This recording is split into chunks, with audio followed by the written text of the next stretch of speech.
What time is it? Oh my god! Is this thing on? It's on. I hear you. Can you hear me? Yes, I can hear you. Okay. All right, guys. It's 6:30. We know it's 6:30 Eastern or wherever you are. 5:30 somewhere else, 4:30 another place. It's probably something else 30. Whenever you see the show run late, there's only one group to who do we complain to? Um, that's right. It's only one group to blame. Cover price. Cover price Was today, like around 5:30, they released their numbers. And then, of course, they added some odd choices in their list, and it threw me all off, and I had to work on the PowerPoint to finally get the trending list. And Shane was chilling here the whole time, just waiting on me, and I'm like, he's sweating. He's working on the computer. I'm literally working. So yeah, if we have mistakes, it was last minute, because again, I can't do these numbers until I get everything. So a lot of the stuff that you see here is dated for today. So this is all new, all fresh for today. And we like to start at 6 o'clock because we know sometimes our show goes long and we don't want it to go too long. But I hope we might be able to do it within an hour and a half. I'm hopeful. I don't know. Anyway, how's it going, Shane? Excellent. You should talk to your people over there, Cover Price. Maybe they would release the stuff early to you. I've had this conversation. And the thing is, they have their show on Tuesdays, so they really don't care. So the way they look at it is like, you're gonna consolidate our numbers with other people's. They will care, Izzy. They will care eventually.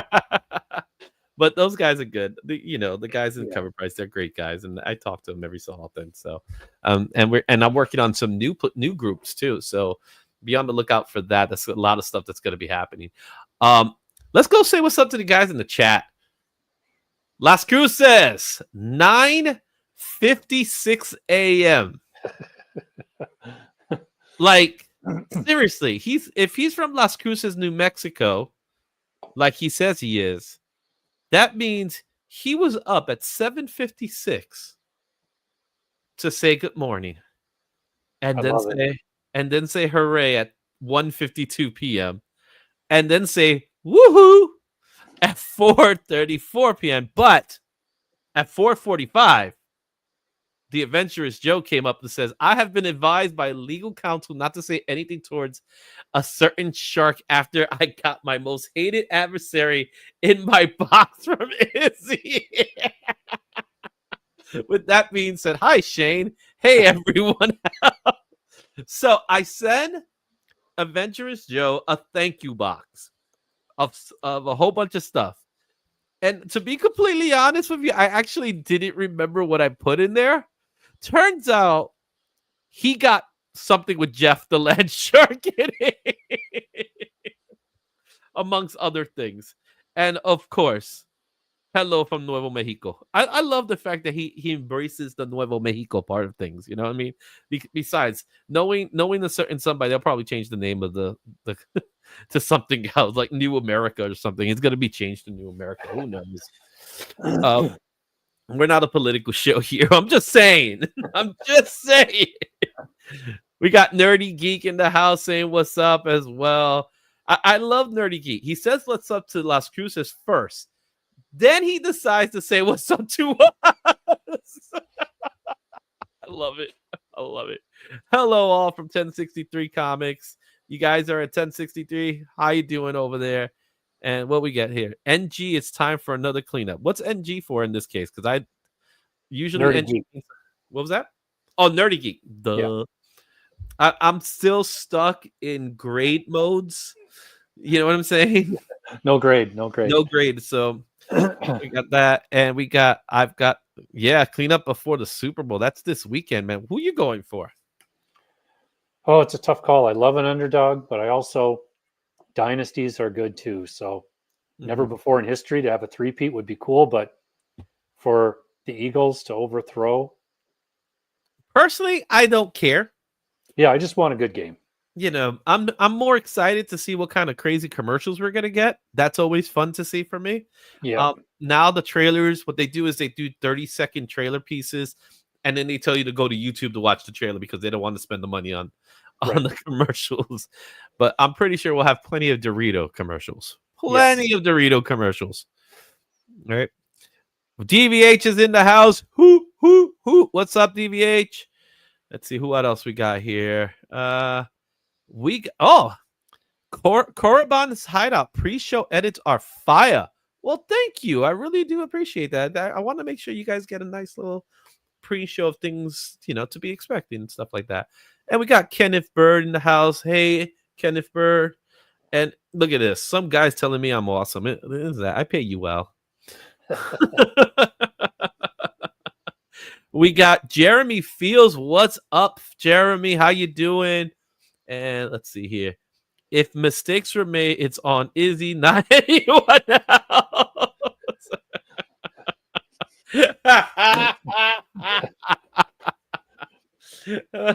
I'm here for Mark Spears updates. Oh, there'll be an Mark. I'm sure there'll be some Mark Spears stuff going on. There will be some more Mark Spears conversations to be had, because he will be around. No, Izzy, it was Spider Boy.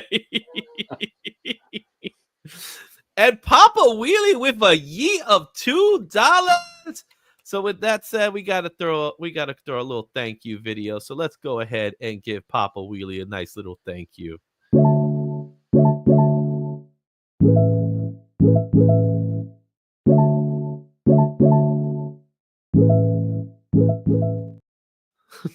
With Papa. Yeet, if Royal Rumble was great, man. You're not into wrestling, are you? I used to be. The last thing I really watched was when the Royal Rumble or WrestleMania was at Skydome. Oh yeah, that was a few years back. Yeah, we just had the Royal Rumble. Royal Rumble happened this week. It was one of the best Rumbles I've seen in a long time. So really cool. Joffrey Castro, what's going on, Joffrey?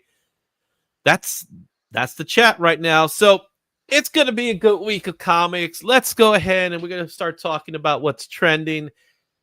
I'm a little shocked by this list. Not shocked by certain parts, but shocked about other things, especially the way it was turning out. We'll definitely explain everything as we go because, again, part of this list is being consolidated. Well, not part of this whole list is a consolidated list of everyone, and then what the spreadsheet tells me is what's correct. So I got to go by what the spreadsheet tells me. You know what I'm saying? So let's do this. It is the Comic Heat Index starting right now.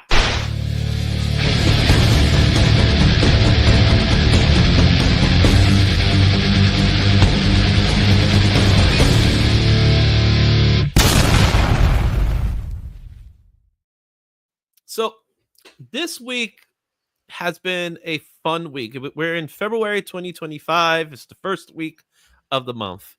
And we have some books returning. We have some books staying. What's your overall thought from this list now that you had a chance to take a quick peek at it before we share it to the world? I like it. It just shows you that you never really know what's going to happen week to week because books you think that are going to show up kind of fall off. And we'll talk more about that. And then other books kind of take over. It's just such a fun hobby. I love it. I just love the variety. Well, we have books returning that weren't there before that came back. It's crazy. It's absolutely crazy. This is why I love talking about trending books. This is why I love talking about spec books. It's a fun hobby. The excitement, especially seeing certain individuals getting upset about it. Like, why are you mad? It's just the way the market fluctuates, right? But I do enjoy it. Yeah, I enjoy it so much. So let's go ahead and take a look at this list, starting with number 10. Amazing Spider-Man 194. This book came out in 1979. Raw was sold for $313 this week. Fair market value of this book's at $151 raw, $756 for 9.8. On the trending list, it's number 7 on Key Collector, number 6 on CBSI, and number 16 on Cover Price. The sales volume of this book's at 26% with a hype level of medium. This is the first appearance of Black Cat. So, Shane, why is Black Cat so popular right now?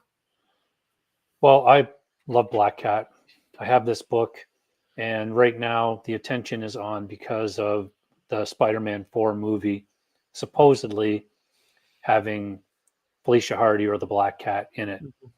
And more importantly, a certain actress has been tied to that role. Well, I know that for a while there was talk of Sweeney, whatever her name is, Sydney Sweeney. Sydney Sweeney, right? She's she's the person that's waiting for me when my wife passes away. But don't tell that to my wife. But she doesn't always watch the show, Right. but she's just waiting for the moment. She's my wife's in the other room right now. She's like, if this is the moment she starts watching the stream, she'd be like, "Excuse me, your dinner is going to get poisoned." Oh yeah, tell me about it. Anyway, but you're absolutely right. So Sydney Sweeney has been attached to play this role, and this is all it is speculation. And what we know is that we don't know. So no one really knows anything. All we know is that people are talking, but no one's saying anything. And somehow her name is being attached as the character role. Personally, I think she will make a phenomenal Black Cat. I think she's perfect for a role like that. And we don't even know if Black Cat's going to be in the next Spider-Man movie, but it makes sense in the way the story's being told. I wouldn't be surprised to see her show up in Rivals sometime soon too. Mm-hmm. And just for people, if they're looking for this book, sometimes you can stumble across a little printing error one up by the Comics Code Authority. The red bar will have a tiny little strip of yellow. Mm-hmm. And that book, for whatever reason, it's worth a lot more money. So just watch out for that. Yeah. If you see that book, pick it up. Yeah. Pick it up. It's what we call the era book, the era printing. And it's a stupid little era. All it is just that little yellow, just a little yellow little box right in between. Yeah, it is a great book. No denying, it's a great book. Yeah. All right, it's in my pile to go to grading. So good timing too. Let's take a look into what's number 9 on our list. Our boy Jeff. Thank you so much, Jeff, for returning. He made it again. Scarlet Witch number 7. This book came out in 2024 from Marvel Comics. Last recorded sale of this book was $18 raw. Fair market value of this book is at $22 raw, $50 for a 9.8. It is currently on CBSI's number 10 list. Cover price was number 2. Would you believe that? Sales volume of this book's at 64%. As far as the hype level goes, it's actually dwindling down to more of a low, but the book is still selling. People are starting to pick it up, even though it's one of the older books. Of course, is attached to Marvel Rivals, even though it is not really a Marvel Rivals title. What can you say? We had to have some Jeff in the list. We had to get Jeff, and this may not be the last time we see Jeff. Just saying. I love me my Jeff, but it is. I love it. Peach Momoko. This is the Peach Momoko variant, so be on the look on that. So this book is still pretty hot on this list. The series has been really good. Mm-hmm. And you know what? For about $20, it's amazing. I had my friend. He had the book. He said, "You sure you don't want it?"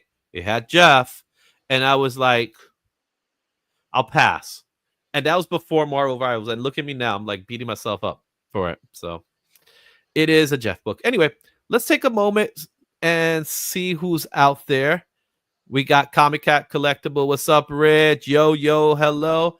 Christina Payne is in the house. She's already dropping in those links. You got to love it. Hey, Christina. Yep. He was laughing at my little comment about Sydney. And there's Nerdy Geek. Jeff! Yes! Are we still getting a Rivals physical comic? So to answer that question is yes. So currently there's an Infinity comic out. And I believe sometime in March is when we're going to get really the collection of those Infinity comics put into an actual physical comic book. So if you're reading the Infinity comics, those are the books. I'm not sure really how to look at that, because I don't think that specific book, unless there's variants, is going to be that expensive. Yeah, it's tough to say because they did the same thing with the first Jeff volume, if I remember right. Yeah. That was like a collection of the Infinity comics. Or they did was it It's Jeff was the collection?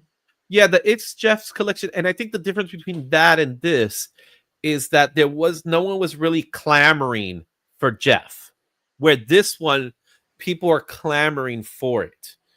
And I think what's ending up happening is that because people are clamoring for it, then the dealers are going to buy multiple copies, and therefore you're going to have a high count. So it's still going to be a popular book when it comes out. I'm sure it will be. And maybe they're going to include a code like the 0.01 Fortnite one. If that happens, then we might see an uptick. Who knows? Okay. There you have it. Scarlet Witch number 7, the Peach Mocha variant at number 9. At number 8, Your Friendly Neighborhood Spider-Man number 1. This book just came out in 2025 from Marvel Comics. $8 was the last recorded sale of this book. Fair market value is at $12 raw. Currently, there are no recorded slabs. This book was number 1 on Key Collector, number 4 in CBSI, did not make the cover price list. The sales value of this book is at 57%. The hype level is at a medium. All right. This has everything to do with that animated series that just launched. And you haven't seen it yet. I know that you haven't seen it yet, but what's your thoughts on the animated series? We talked a little bit beforehand. So I'm looking forward to watching it. I didn't have a lot of high hopes for this book when I read it, but I actually liked it. So I did pick up the second issue, and I'll probably keep getting it. I am looking forward to watching it. I just keep forgetting we just worked our way through a different show, and I'm trying to watch What If. Don't get me started on that one. But I'm hoping that this is much, much better. So, yes, I'm going to tell you right now, it's better than What If. I finished watching What If. I was very disappointed at the direction they took with What If. However, the last episode was probably the best episode. Okay, good. But it was comedic for the wrong reasons. That's probably how I looked at What If. Yeah. So I did see the 2 episodes that they dropped for Friendly Neighborhood Spider-Man. I saw the 2 episodes. And what they're doing is, this is very much the MCU Spider-Man, but from an alternate reality. So it's not Tom Holland's Spider-Man. So it's taking the elements of Tom Holland's Spider-Man, and they're flipping the story. They're flipping the script, the script, as they say. Yeah.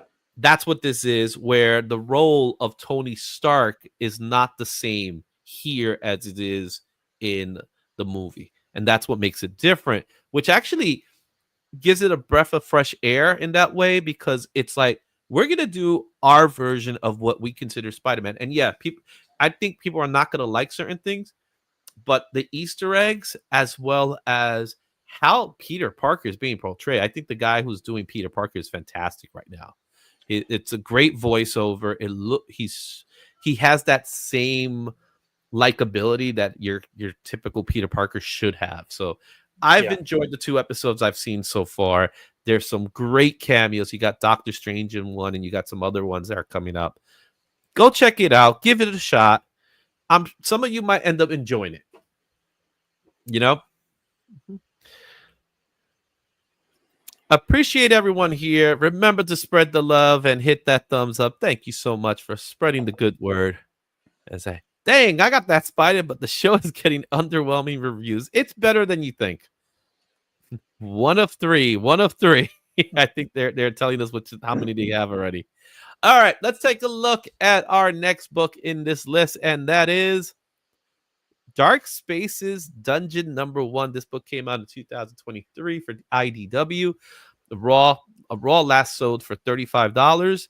Fair market value of this book is $31. Surprisingly, there are no sales for slabs at the moment, even though I think that's going to change very soon.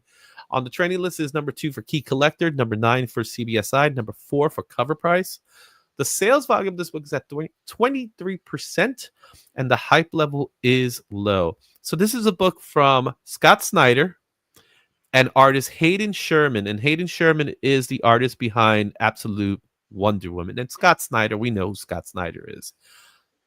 What do you know about this series in general? Do you know anything about the Dark Spaces series? No, I haven't heard anything about it. But because it's from IDW, like I was telling you before we started, it might be a good idea to pick this up because of all the Diamond stuff. They're not really going to be able to most likely reorder this book if there's demand for it. And if it's already kind of been earmarked to be a show, it could be one of those little sleeper independents that you're probably going to enjoy anyway because Hayden Sherman, awesome art, and Scott Snyder. So I'll give it a try for sure if I can find it. Yeah.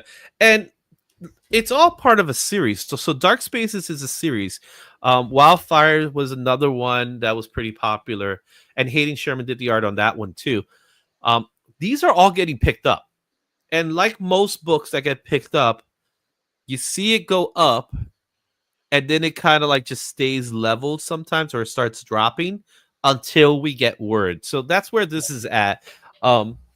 So this weekend, there's just a lot of word about Scott Snyder books getting picked up and multiple books, not just this one, but this is the one that seems to be the one that's in front and center from all of them. Now, the reason why it's not higher on this list is really because of that sales volume. They haven't really sold that many copies, to be completely honest with you. However, on the trendy list, it made all three of them, which doesn't make much sense to me, and that's one of the reasons why we did this list, because I want to see how does this look in comparison to actual sales. Right. So that's the thing you need to take a look at and take with a grain of salt. It's a $35 book. Is it worth $35? I don't think so right now. I think you could probably get this for like 20, maybe 15 if you find the right person. All right. It's time to take a look at number 6 in our list, and that is Hulk, number 1. This one came out in 2008 from Marvel Comics. A 9.6 sold this week for $155. Fair market value of this book is at $74 raw, while 9.8 goes for $299, just under $300. On the trendy list, it's number 4 for key collector, and sales volume with this book is at 23%. The hype level is medium, on the trajectory to going high, right? Because we're getting closer to Captain America. We're just 10 days away. Yeah, I have this book just over there. I have it too somewhere. I don't know where I put it. I think it's over there. This one is interesting because I'm not sure you heard what they dropped today. Or did you? I think, are we thinking the same thing? Did you see what they dropped today? It's a big one. So spoilers for you guys. I'm gonna drop a spoilers. If you don't want to hear it, come back in about 5 minutes or something. What did you hear? I want to first hear what you heard. That they're going to identify, General Ross is going to identify adamantium in the movie, and that the Eternal that crashed at the end of, or was exposed at the end of the Eternals movie, is actually made out of adamantium. And so that's kind of signaling that mutants and Wolverine are coming. You are absolutely right. So for those of you who haven't seen it yet, they did drop I guess you could say a short teaser trailer where General Ross, well, President Ross now, mentions the word adamantium while they show the Celestial's arm. And it's been dropped. The name has officially made it to the MCU, even though we had Wolverine, but that, I guess you could say, that doesn't always really count. Yeah.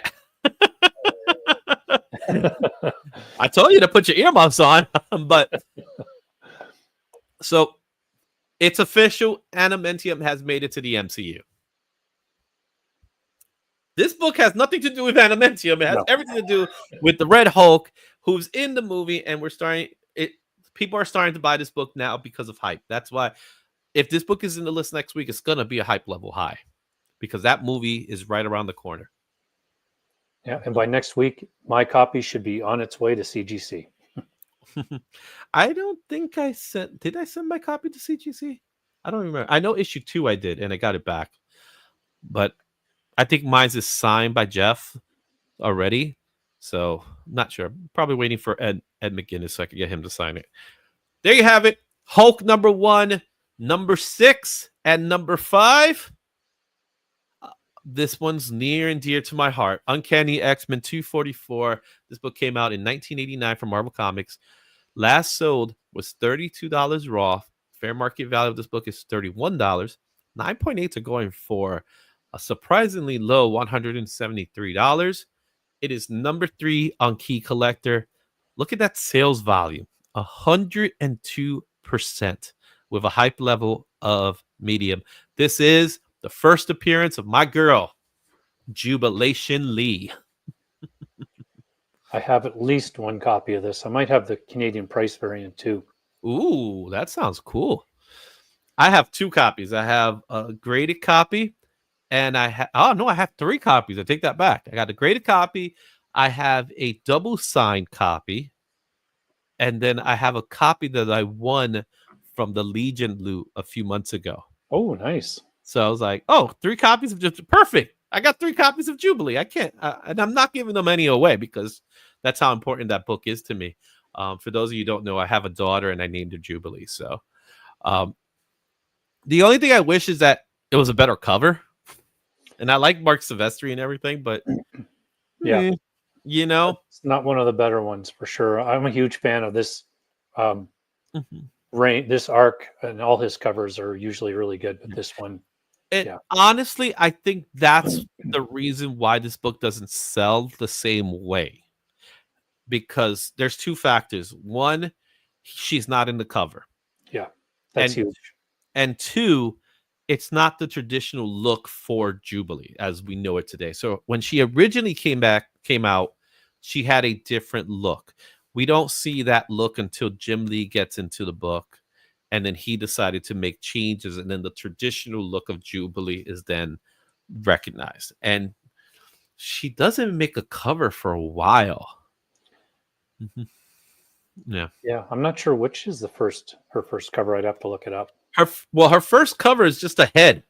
It's kind of like Amazing Spider-Man 315, where it's just her head, and it's her head with the sunglasses. It's I think it's an annual. It's a terrible cover though. God, it's terrible to look at. It's like you get it for like $10. And it's a headshot. That's all it is. It's just a floating head. It's like in this comic, Jubilee. That's what you get. So, my kid's sister cosplays Jubilee at cons. That's awesome. My daughter actually did cosplay as Jubilee one year, and it was pretty cool because you're Jubilee, and then she's like, yeah. It's like, so what's your name? And she said Jubilee. Awesome. No, and it's like, no, seriously, what's your name? It's like, no, seriously, my name is Jubilee. So, number 5, first appearance of Jubilee, X-Men 244. Now let's take a look at what's number 4. A book that returned to our list. DC All-In Special number 1. This book came out in 2024 for DC Comics. 9.8 last sold for $102. Fair market value of this book is $14 raw, $103 at a 9.8. It is number 6 on cover price. Sales volume of this book is at 115%. Hype level of this book is at a medium. Book just came back. It's back on the list. Keeps coming back. I don't like it goes away, then it comes back, then it goes away, then it comes back. What do you think is causing that? I think like we've talked about before with this book, we got more people interested in the absolute books, and they're asking about it at the shops, and shop people are saying, well, this is where it started, right here in this book. And I think you have a really good version of this in a giveaway box too. Yeah, we got the monthly giveaway box on Friday. We'll be doing that. We'll talk a little bit more about that, but we do have the book, and it's going to be signed by Scott Snyder. Yeah, I agree with you on all that. I also believe it's because of the value. When the books is, under $15, where some places might still sell it for cover price or maybe like a little bit more, it's a very affordable book to grab. Yeah. And with that, it becomes more sales, right? Because of the price. Price of a book is low, it becomes easier to sell, and therefore you're willing to purchase it and cough up that money. What we're starting to see now is that we're starting to see graded copies of this book. And that is also is starting to pick up. I think we'll start seeing more Absolute Batman return, Absolute Wonder Woman, more Absolute Superman. Though this week we will not see them.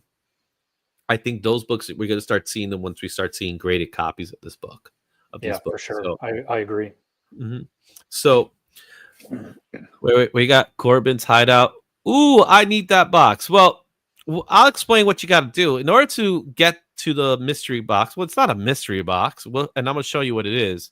You got to join the Izzy Rat Pack. So really, if you join the membership program of any size, you'll be entered in for the win. And we're going to be doing that all the way up to Friday. So if you join by Friday, you'll get your name entered in there. And then you'll have a chance to win not just this book, but a whole lot of other stuff that I'll show a little later. All right. Number 3.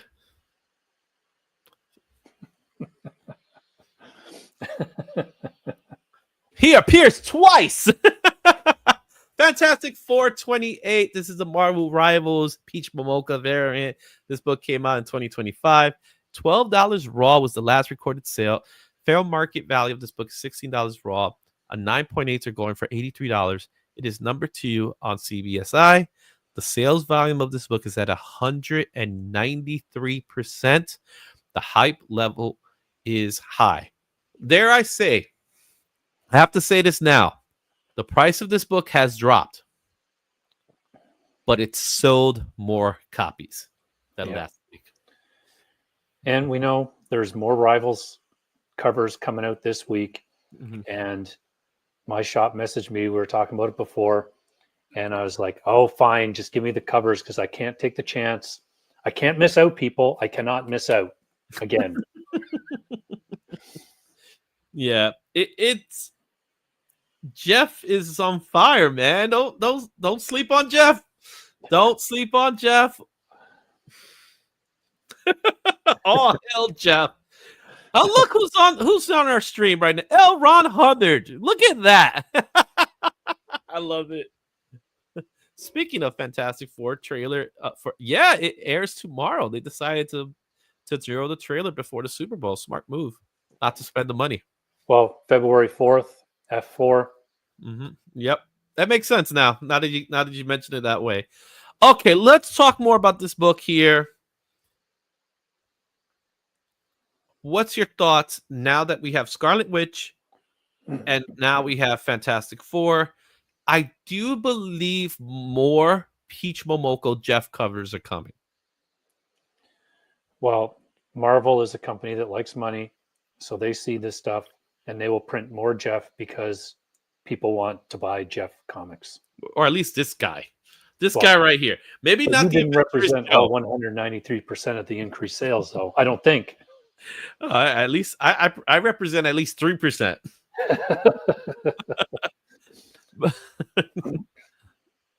No comment. How can you not love Jeff, Joe? There's something wrong with you then. Joe is also 3% of the sales. Yeah, he's a closet Jet fan. Anyway, I personally love it. I love the whole idea of Jeff and what he brings to the world of comics. That's it. It's fun to have kids comics and comics. So Fantastic 428, the Marvel Rivals variant at number 3. And let's not forget, Marvel Rivals is still not going away because at number 2, Magic number 1, the Marvel Rivals variant. This book came out in 2025. A raw last sold for $24, and the fair market value is $24 at a raw, $120 at a 9.8. It is number 5 on cover price. But you're asking yourself, wait a minute, how is it number 2? It's the sales volume of this book at 135%, as well as the hype level being high. This book was gone, and now it's back. All those people that got it saw it went up and they started selling, and bickety bam, we've got increased sales. Well, I don't understand how this book has 9.8 sales. There's got to be pre-sales. Probably. That would be my guess. Because the book's too new to be graded, but I'm certain that a lot of companies already send them out in advance, so they're out there. Apparently, they're being sold. But Magic is hot. It's a number one. It's a Magic title. Magic's always been hot, and it's a Marvel Rivals cover. Like, she just took the place of Storm. Storm was at this place last week. Yep. Mm-hmm. Not sneaking by me again. Not this week. Not this week. And for those of you who don't know, the Venom book didn't crack the top 10, but it's definitely within the top 20. So, and the Amazing Spider-Man is a little bit further out. I think more people picked that one up, and that's probably why it's not selling as much anymore. The book has been sold a lot. But are you ready for number one? Yep.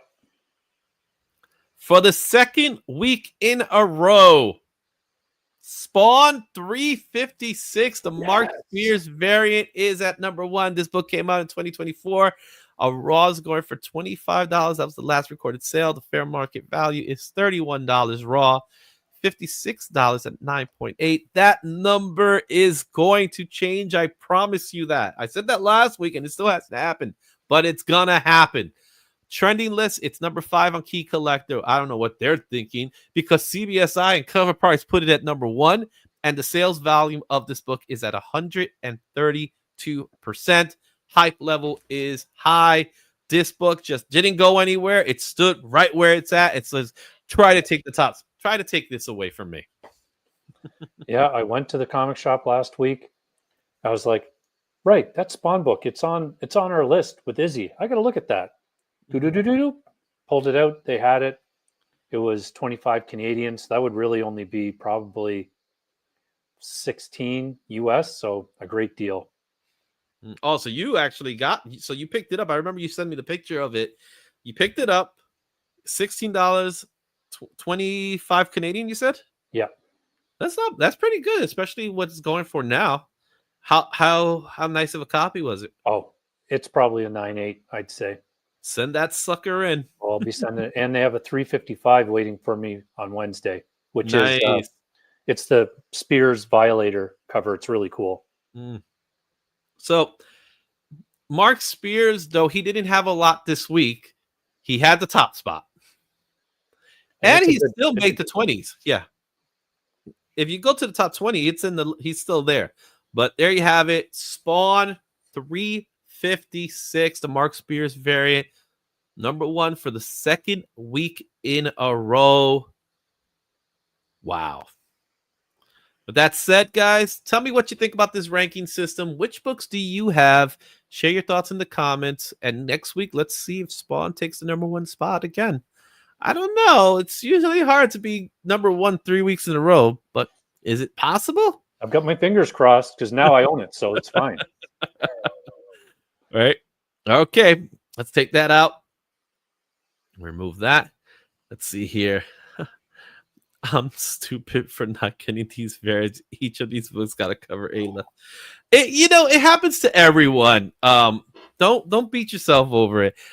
We all walk away from books that then afterwards we find. Like, I've walked away, I think, from most of those Marvel variant covers, Rivals covers, because I don't look at them that way. I look at them as that they're hot right now. If I was to pick it up, I'll probably resell them for the most part. Yeah. But the truth is, in due time, they'll drop in value. It's the nature of the beast. It's just they're hot right there. Okay. And again, I'm under legal advisement not to speak on the shark.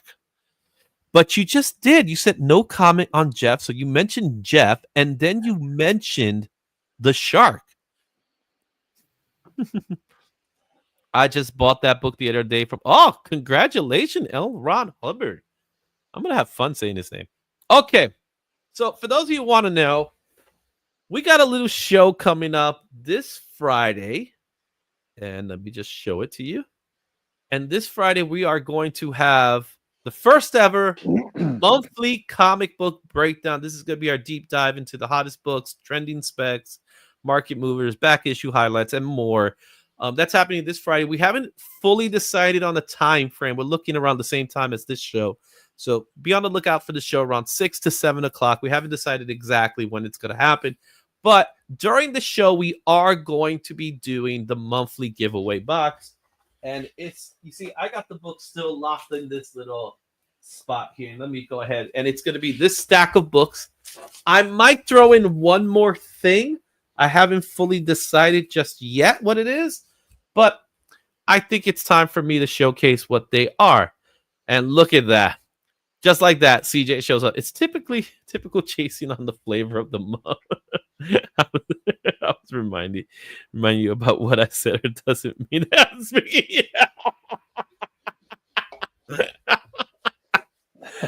Oh man. Well, he qualifies for this. Oh, so we do have a giveaway box, and in the giveaway box, I'm gonna do some fun stuff. Like I'm gonna give you guys a Frank Miller Deadpool Wolverine. That's just a fun one to throw in there. DC Horror Presents. We got this really cool cover. You know what I'm gonna do? I'm just gonna let me make this a little bigger for you guys. Okay, that way you can see it. Look at that. The bat's coming out of his mouth. It's nuts. All right. For those of you who love Ultimate Wolverine, we're gonna throw in the previews of Ultimate Wolverine, but not just we're gonna throw in the previews. We're gonna throw in his first appearance in Ultimate Universe #1, 1 year later. So that's gonna be in the box. Let's see if I can find the other one. I don't want to put this in. And of course, the actual issue #1. So all those books are going to be in there. Also, we're going to throw in a Shazam. Just because, why not? Galactus transforms the Hulk. What if? Nice Stephen Platt cover right there. We're going to throw that in there. We're going to throw in a Cable Love and Chrome #1. That's going to be in this box. For you Mark Spears fans, we got DC versus Vampire World War V. This is such a good cover. Got that one. Another big one here. Return of the Living Dead #1 is going to be in the box. We talked about this one, didn't we? All in special. This is a signed copy, signed by Scott Snyder. That's going to be in the box as well. Okay. Batman 457. Got some good old books there. Robin. Jason Todd's Robin. And then why not throw in some Jeff there? We got Fantastic Four 28. Marvel Rivals Peach Momoko. All this is going to be part of the box. So if you are part of the Izzyverse Rat Pack channel membership, you'll be eligible for it. There goes my boy Bobby de la Ghetto. Also, you know what I didn't do? Let's have some fun here. Let me do. You see, this is what happens when you like work when you're working at last minute kind of thing.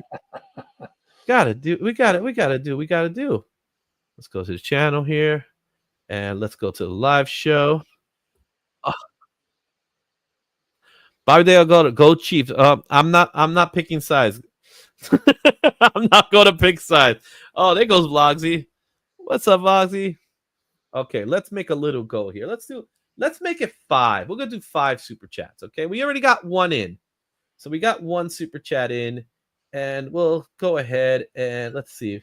I was gonna make it this 3 hours, so we'll add the sketch here as well into the box. Sketch in the box. In the Rat Pack box.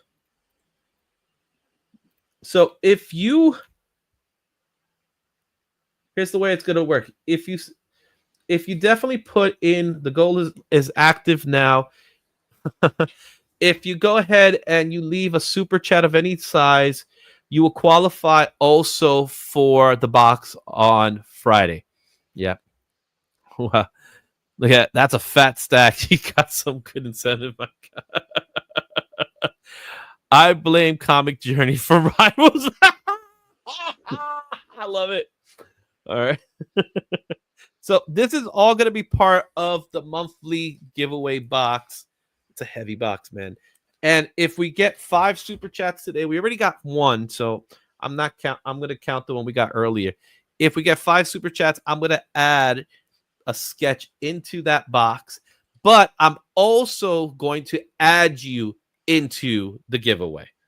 And with that said, we got our second JSS Brooklyn. He just popped out of nowhere, didn't he? What's up, JSS? You know we got to give you love. So let's go ahead and say thank you.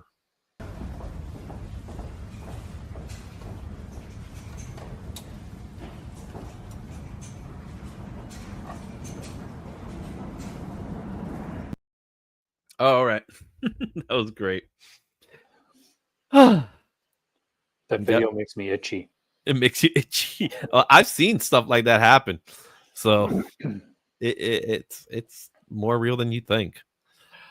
Okay, it is now time to do 30, 60, 90. We got some books to talk about that were hot then. Are they hot now?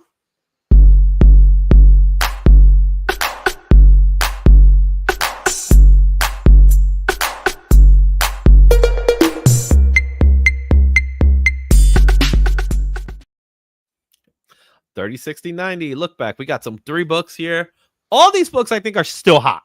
My personal opinion is that they still are hot. I think these books are books that people are still going to be hunting for.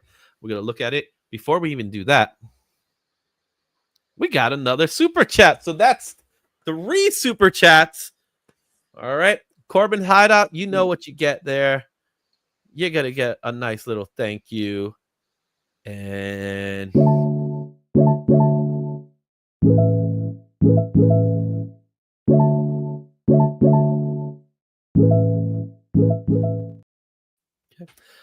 Brian LCS just joined us as well. What's up, Brian? Maybe have you shown the sketches yet? No. These are not these. This is gonna be a completely new sketch. Oh, a new one, even better. Yeah, this is gonna be a new sketch. I got a box of sketchbooks because I'm gonna add it into this pile. And okay, that's even better. The winner will get to decide what book they want. So I'll show them a list of books here, and the winner will get to decide what book gets it. So that's how this is gonna work. So we're down to 3 super chats. We need 2 more to get the sketch into the box. So, and that person, yeah, my sketches, man. I don't know if he knows what kind of artist I am. So we'll talk more about it. Okay, back to 30, 60, 90. Look back. We're gonna take a look at the books. If this is the first time you're watching 30, 60, 90, the whole idea is that we're gonna look at books that were on cover price #1 list 30 days ago, 60 days ago, and 90 days ago, and we're gonna see how they are performing today, as of today. Have they gone up in value? Have they dropped in value? Are they still in the trending list? From the list that you're seeing right now, I'm pretty sure they're still pretty hot, but we don't know for sure until we look at this list. Anyway, let's take a look at the first book that was #1 30 days ago, and that is Omega Men 3. This is the first appearance of Lobo. This book came out in 1983 for DC Comics. On January 6th, 1 month ago, this book was top weekly sale was $400 at a 9.8, and it had 186 units being sold. The fair market value of this book was $96 near mint at a raw, while it was $404 at a 9.8. The highest known value of this book was at $554 at 9.8, and that just recently happened on January 3rd, 2025. What's important to note, and this is something that I added to this list now, and I think it's a good measurement of seeing how many books exist. There's currently over 10,000 books in the CGC census, and that's from 9.9 all the way down to 0.5. So we're counting them all. In the book, signed, unsigned, doesn't matter. But in CGC, there's over 10,000 copies of this book that's been slabbed. As of today, the last recorded sale of this book was $138 at a 9.6. That was this week. During the 30-day period, 217 copies were sold, and the raws went up to $131 near mint, while the grades actually dropped to $374. What's your thoughts? Well, the hype is still there, and it's just going to build up, I think, until there's a trailer that we get to see him in character, and people are, obviously starting to figure out where this character first appeared, and they want to buy it. This is a book to me that it seems to be available, even though the term Omega Men shouldn't have that many copies, because it couldn't have possibly be a great book. It didn't really last long. I don't even know how many issues it ran to, but who really cares about the Omega Men? Like, let's be honest, who really cares? Like, is there someone out there that says, yo, that's my favorite group? No. All right. So all the hype is behind Lobo, who debuted in Omega Men, and he went on to be way bigger than the Omega Men. So I'm thinking to myself, how many copies of this book really truly exist? If we have 10,000 copies in the census, like, seriously, there's boxes of these books around. I personally don't get how this book has so many copies out there. It's just weird to me. Anyway, let's see here. I just want to throw in some stuff here. E-Man's in the house. What's up, my man? All right. And look at this. We got another super chat. So how many super chats does that give us now? I think there's another one back there too. Nerdy did one before that. Did Nerdy get one before that? Yep. Did he give it to you? No. Oh, yeah. I see it. I see it right there. I would like to get in on this. Yep. Nerdy's in there. So Nerdy Geek with $2. All right. And then we got Lord of Brooklyn BK for life for $5. So you guys, welcome. You're now part of the box for this month. And you know what?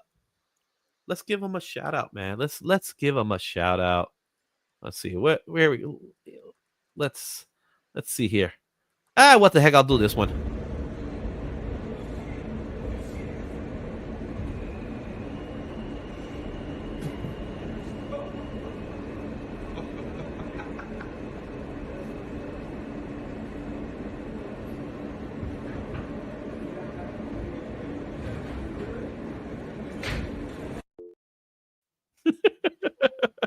I haven't seen that one before. That's awesome. Yeah, that's more of a welcome. So, but what the heck? Let's throw it in there. Still has a runway. Let's see. So Bobby Delgado is the one Omega Men fan.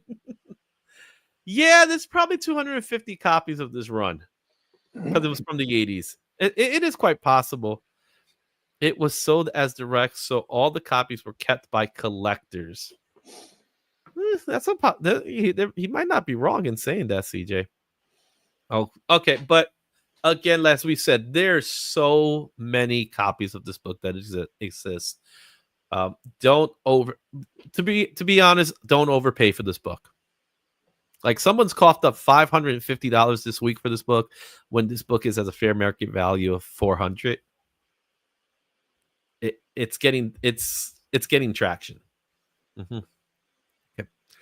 Let's take a look at our next book in our list here, and that is Mark Spears' Monsters #2. This is cover M for Ultimate Comics, the ASM 601 homage. When this book was on #1, it was December 2nd, first week of December. It was selling at a high of $60 near mint. Weekly units were 67. The raw was $52 near mint, while there were no graded copies. As of today, the highest known value of this book is $200 at a 9.8, and that was January 14th. There's only 7 books currently recorded in CGC census, and that means this book, people are going to be hunting this book down because of that. As of today, a near mint value goes for about $80. 62 copies were sold during the 60-day period. The raws are going for $80, while graded copies are going for about $180. there's not many books yet. No, and the Mark Spears train rolls on because last week Monsters 3 came out, and when I was in the store picking out all of the covers that I was taking, the phone was ringing with people asking if they had the covers or not and how many. So Yeah. you're still seeing people seeking these other issues, and that's a classic cover. So people that collect comics are going to try to find that one. Also, keep in mind that this was sold directly by Ultimate Comics. It was limited to only 500 copies. With that said, in the aftermarket, it's going for about $80, which right now, for $80, with the way Mark Spears is going, $80 might actually be a good price for this book. Especially since we don't have many graded at the moment, but they're coming. Yeah. That number's coming.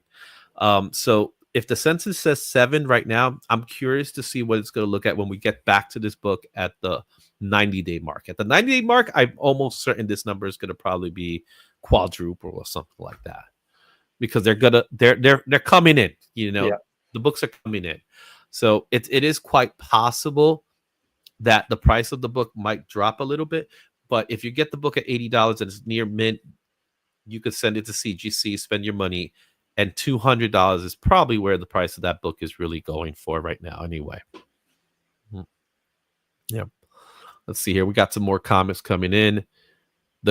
Oh, yeah, of course. That is the true Lobo, but that was the first. That's the first Lobo. You can't deny. That's where he first showed up. Lobo must have been. Looks like Mary Jane. Well, that's the point.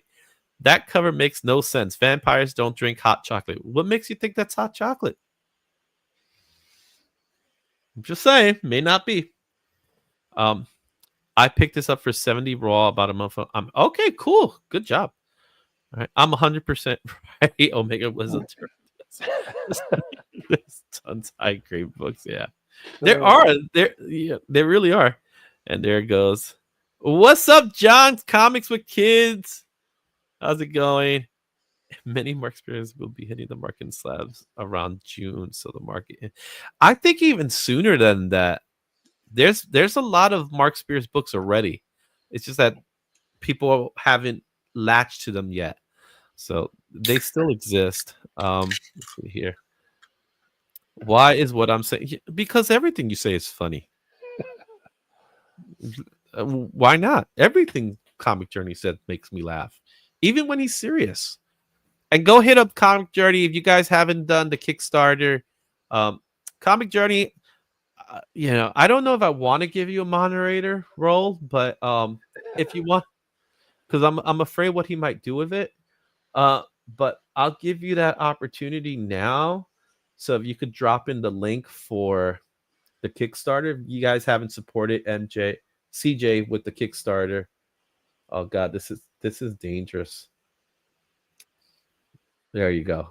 Now you're a moderator. It's dangerous that you're a moderator, but I'll give it to you for a short time period. So CJ, if you want to, please drop in the link for the Kickstarter if anybody wants to support CJ and the fellas with his Kickstarter, The Shift. Back to this book here. It went up. 60 days it went up. We usually when we see this 60-day period, it's starting to drop down, but not this one. And right now, Mark Spears books are still commanding top dollar. So let's take a look at our book that was number 1 90 days ago. And to no surprise, it's Absolute Batman number 1. This book came out in 2024. November 4th, week 1, this book was commanding $133 at a 9.8. That was the top weekly sale. 114 copies were sold that week. The raws were going for $24, while the graded copies were going for $110 at 9.8.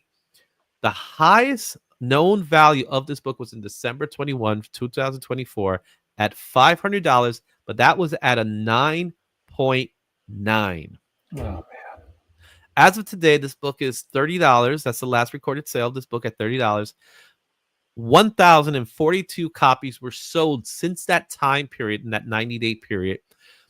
$31 near mint for Raws, $98 for a 9.8. Now look at this number. We talked about the Lobo. There's currently 1,489 copies of this book that are graded as of today. Imagine CGC graders have nightmares of waking up and grading piles of 25 of these books at a time. Mm-hmm. Yeah, it is. Wow. In that time period, you see, this is what I'm talking about, the Mark Spears books. We're going to see a lot. Yeah. And that's not just one book. That's multiple books. This is literally one book. And I'm not even counting the variants. I'm literally just counting cover A of this book. Yeah. Mm-hmm. So it's insane to me. It's absolutely insane that this book is what it is, but it is the top selling book of 2024. So there's no denying it. It's amazing how many books have already been graded. And most of those books are high grade. Oh, for sure. Yeah. The majority are high grade, like 9.8s or 9.6s. They're a little bit, there's some a little lower, but for the most part, they're all 9, almost all of them are 9.8s. I wouldn't be surprised if we saw a 10 sometime before the end of the year. Well, we got the 9.9. There's actually 2 recorded that we know of. So you might get it. I don't know about a 10 because the paper quality of the book might make it harder for it to be a 10. You get what I'm saying? Usually a cardstock has a better chance of being a 10 than a standard paper. But if it's maintained, it might be able to get it. Mm-hmm. All right. So there you have it, guys. That's the list for today. Wow. What a set of books, man.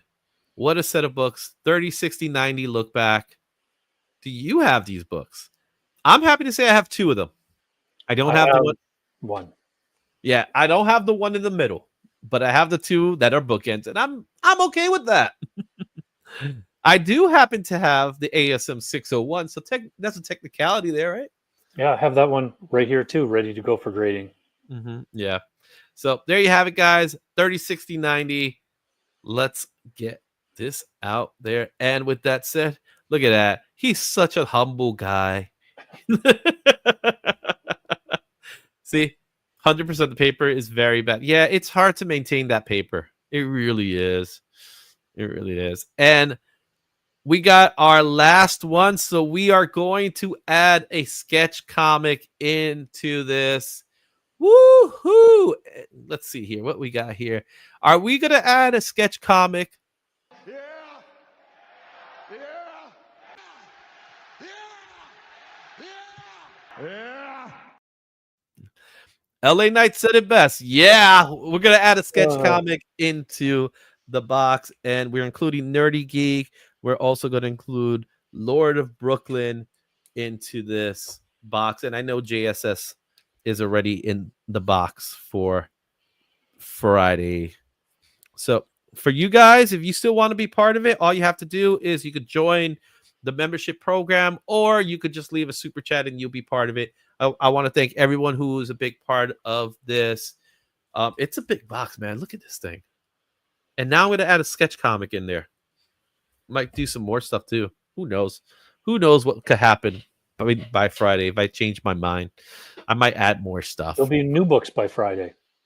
I may put new books on Friday, but I'm even debating whether I'm going to go to the shop on Friday, to tell you the truth.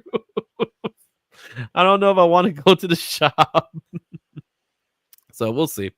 Anyway, with that being said, we had a poll like we always do for Creator Spotlight. So let me just see what the poll looks like today, because I always end the poll on Friday, but unfortunately YouTube does not allow me to end polls. I will have to take it off in order to do it.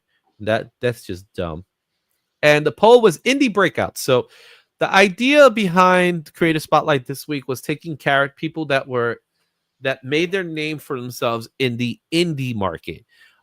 Yes, most people started their career in the indies, but not a lot of people got notice until after they were in the big two. These people were, newer breakout hits that they became breakouts under indie titles. And from them, you had Daniel Warren Johnson, Jeff Lemire, Sean Gordon Murphy, and Frank Quitely, who all made the names for themselves in the indie market. And I'm just going to show you guys who won. And to no surprise, with 53% of the votes, you guys really want some Daniel Warren Johnson. And how many votes were they? We had 58 votes. And so it wasn't as high as the previous ones. But Daniel Warren Johnson, more than half of you wanted DWJ. And as a result, you guys are getting some DWJ in this week's Creator Spotlight. We're going to be spotlighting Daniel Warren Johnson.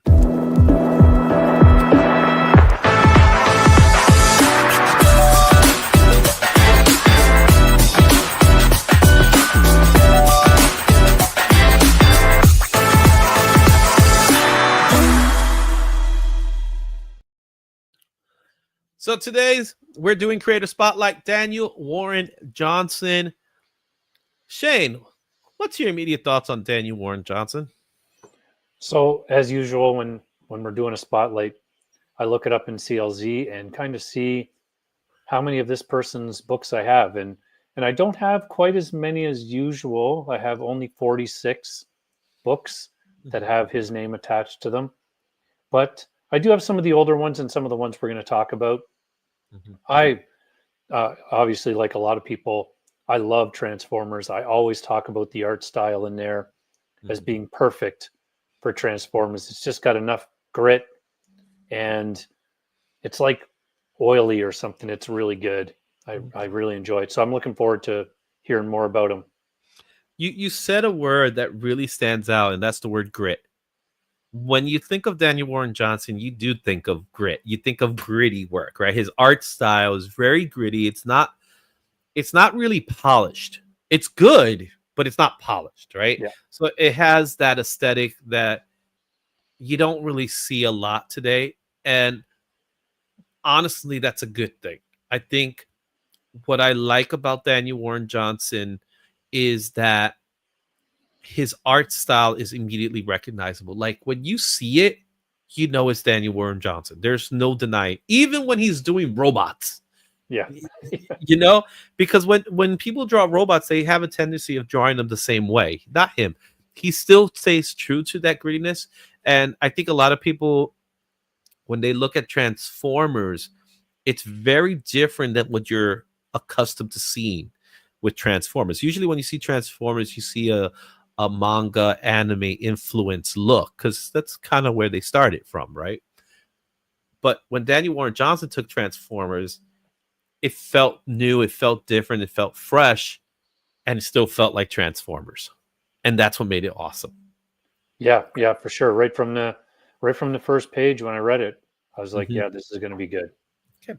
And I must, before I move forward and we do his biography and everything like that, I must emphasize some things about the previous versions of the Spotlight that I want to share with everyone who's been watching these videos, because Creator Spotlights have been extremely successful. A lot of people have been loving the show, and I've been getting some critiques on it as well. And that's fair. That's YouTube for you. What I want to let everyone know is that this list is a list of books that I personally had to gather. I gathered this list. I did some research, as much research as I possibly can. Am I going to get things wrong? It's bound to happen, right? But if you do need to correct me in any way, please leave it in the comments. I'm perfectly fine with that. I'm not going to take it personal. But I want to let you know that I work hard on this list, and I work hard on getting as much information as I possibly can about it. If it's not right, please just let me know, and we could go ahead and correct it and do it. I know with John Byrne, a couple of people were wondering about why he didn't put Next Man, or this book was this year instead of that year. It happens, guys. It happens. We're human beings. Literally, I'm the only person doing this list. I know Shane helps out in some way, but I'm the one literally going into and searching this stuff, and it's a lot of work, and I'm really happy doing it. I enjoy doing it, and I do it for you guys as much as I love doing it for myself. I know Shane loves doing it because then on Wednesday he could go to the comic book shop and buy them. That's right. It's my favorite part. I just bring up the list again, and I'm like, oh yeah, right. I got to buy these. You got to buy them, right? So let's take a look at Daniel Warren Johnson. Let's go ahead and do a little biography of him. So Daniel Warren Johnson is a powerhouse writer, artist, and illustrator known for his high-energy storytelling and dynamic artwork. Based in Chicago, he has made a lasting impact on the comic book world. His Eisner Award-winning Do a Powerbomb blends emotional depth with action-packed wrestling spectacle. Other standout creator-owned works include Extremity and Murder Falcon, showcasing his signature mix of intense action and heartfelt storytelling. Johnson had also reimagined major characters from Beta Ray Bill at Marvel to Wonder Woman, Dead Earth at DC. His fresh take on Transformers further cements his reputation for bold, kinetic storytelling. With his distinct style and gripping narrative, any book with Johnson's name is a must read, and you can learn more about Daniel Warren Johnson's work and his art at his website at danielwarrenart.com. He also has a phenomenal Instagram page. You go check it out. It's really awesome. All right. Okay. And thank you to everybody. Look at this. Bobby, he got love for DWJ. And thank you, JSS Brooklyn. All right. It's a fake. Thank you, Nerdy Geek and Grizz MD. Possible not to. Yeah, I know it happens all the time. And trust me, there's a lot of work that gets done. Creator Spotlight is one of the ones I get to start off first, but I can't gather the figures until the end either. So a lot of these figures are fairly recent based on the time frame, but this is one that I start off from the first part. But even today, I was working on this stuff. All right, let's talk a little bit more about DWJ with his first work. And what a title, Space Mullet #1. This is a self-published book in 2012. It came out. It was later traded in Dark Horse and then Image Comics. This is his first published work. If you notice, there are no high sales for Raws and there's no graded copies. $10 was the last sell, and this was an eBay price, and it sold January 10th, 2025. The book goes roughly about $20, and what it really is, it's a web comic. But they collected the series as a trade paperback, so you could pick up the trade paperback for about $20. There's no floppies of this book as of this time that I'm aware of.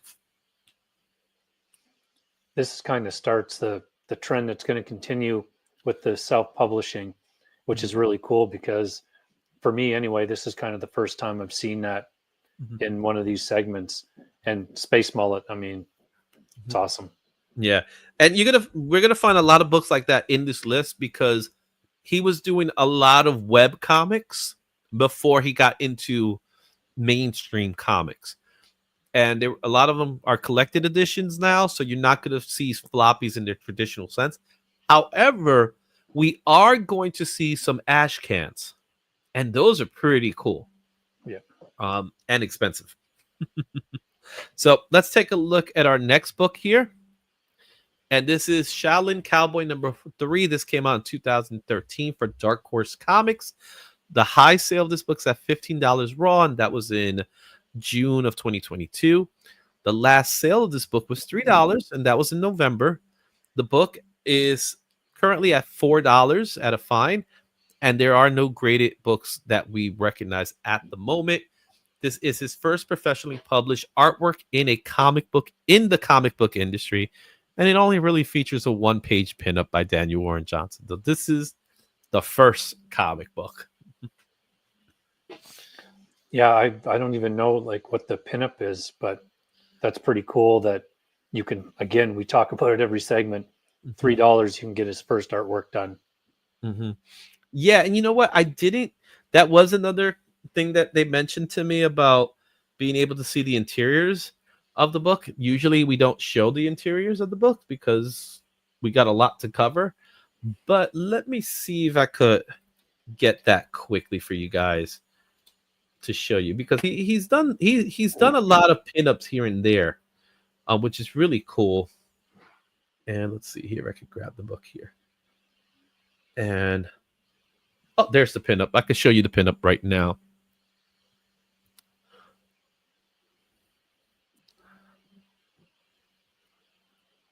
There it is.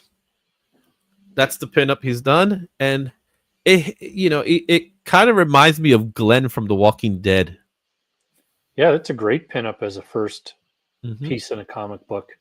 Yeah, it's full color, lots of cool stuff happening. Dinosaurs getting hacked up. That's awesome. Yep. So there you have it, guys. Daniel Warren Johnson's first published work was a pinup. Okay, back to our list here. Look, we removed it from the stage. Now it's back. All right. So again, very inexpensive. You can pick this up for $3. Not bad, right? No, yeah, totally. Yeah, his style will definitely fit in Daredevil. I think that'll be a great addition. I would love to see him in Punisher. Yes, that would be good too. Like, see him do some Punisher work. That's really cool. Okay, let's take a look at our next book, and that is Prophet 43. This book came out in 2024 for Image Comics. Another very inexpensive book. It's sold for raw $4. That's the highest sale of this book, but you can get this book for about $3. There's no recorded slabs at the moment, and this is actually his first published 5-page story for Image Comics, and it was Prophet. Again, $3, and this is his first writing. And I'm taking this with me on Wednesday. I'm looking for this book. It's cool. Like, he's done Prophet. It's one of those books that a lot of people don't seek out. And Prophet's a character that there was a time that he was a hot character because there was an option with Netflix. For those people that don't know, Prophet is a creation of Rob Liefeld, and there was option news for Netflix to be precise.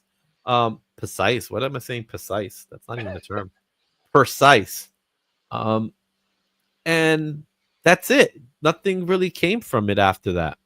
But this is a book you get very inexpensive. You want to get some early Daniel Warren Johnson that's been printed, go look up Prophet 43. Our next book, Ghost Fleet #1. This came out for Dark Horse Comic in 2024. The high sale of this book was at $15 raw, and that was in 2021. This book goes for about $3 fair market value. However, the last sale of this book was $6 near mint, and that was in July of this past year. Look at that cover. Doesn't that look like something to you? Looks like someone to you. It is a collaboration he did with Donny Cates. Yeah, I know, Joe. I said it. You see, look, he's correcting me now. You could tell firsthand Daniel Warren Johnson was dying to draw the Transformers. Yeah, for sure. This is like, even though it's not, but it's Optimus Prime in some way. Right. And that's one of the things I love about Daniel Warren Johnson's style, is that he likes doing Easter eggs here and there for you guys. This is a book, though this book doesn't have any real significant meaning behind it or anything like that. It is a story with Donny Cates that he does collaborate with Donny Cates quite frequently. This is another one of those stories that he did. It's one of his first works with Donny Cates, which he'll do some more work as we see later on. But when I saw this, I immediately thought of Optimus. And I was like, I got to add this book into this list. Yeah. So if you find it, you can find it for $3 to $6. No graded copies noted. Our next book, this is a good one. This is really a good one. This is called Green Leader. It's a one-shot. This came out in 2015. It is an indie book. It is a self-published book.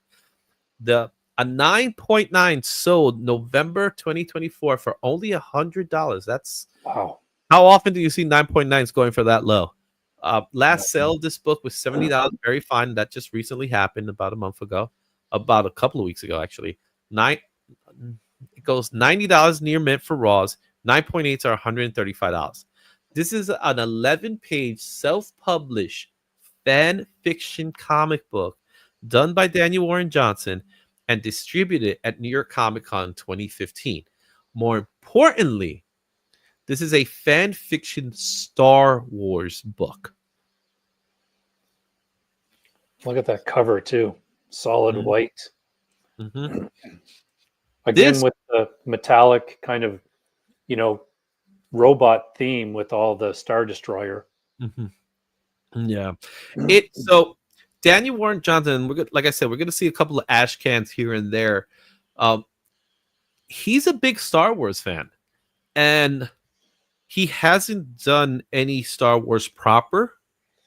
So I'm assuming in the future we're going to see more Star Wars. So if you find this book and you find this book at a good price, grab it, because this book is going to go up in value. I'm almost certain of it. This is one of those books. And it is something that it's fan fiction, so it has no ties with anything. It's him telling stories, which he likes to do. It is definitely a non-canon Star Wars story. Yeah, and those can be fun sometimes. So yeah. Okay, let's take a look at our next book. 50 Years of S.H.I.E.L.D. Quake #1. This came out in 2015 from Marvel Comics. A high sale of this book is at $102 and a 9.8. That just sold January 2025. The last sale of this book was $3 at a very fine in January 31st. This book had near mint raws, $3, 9.8 is going for $102. This is his first Marvel comic book, and it's also headlined by the first Daisy Johnson as Quake. Who would have thought his first book was going to be Quake? Also worth noting, even though I didn't put it in the key significance, this is a David Nakayama cover. Oh, yeah, that's right. Mm-hmm. It must be an early one, too.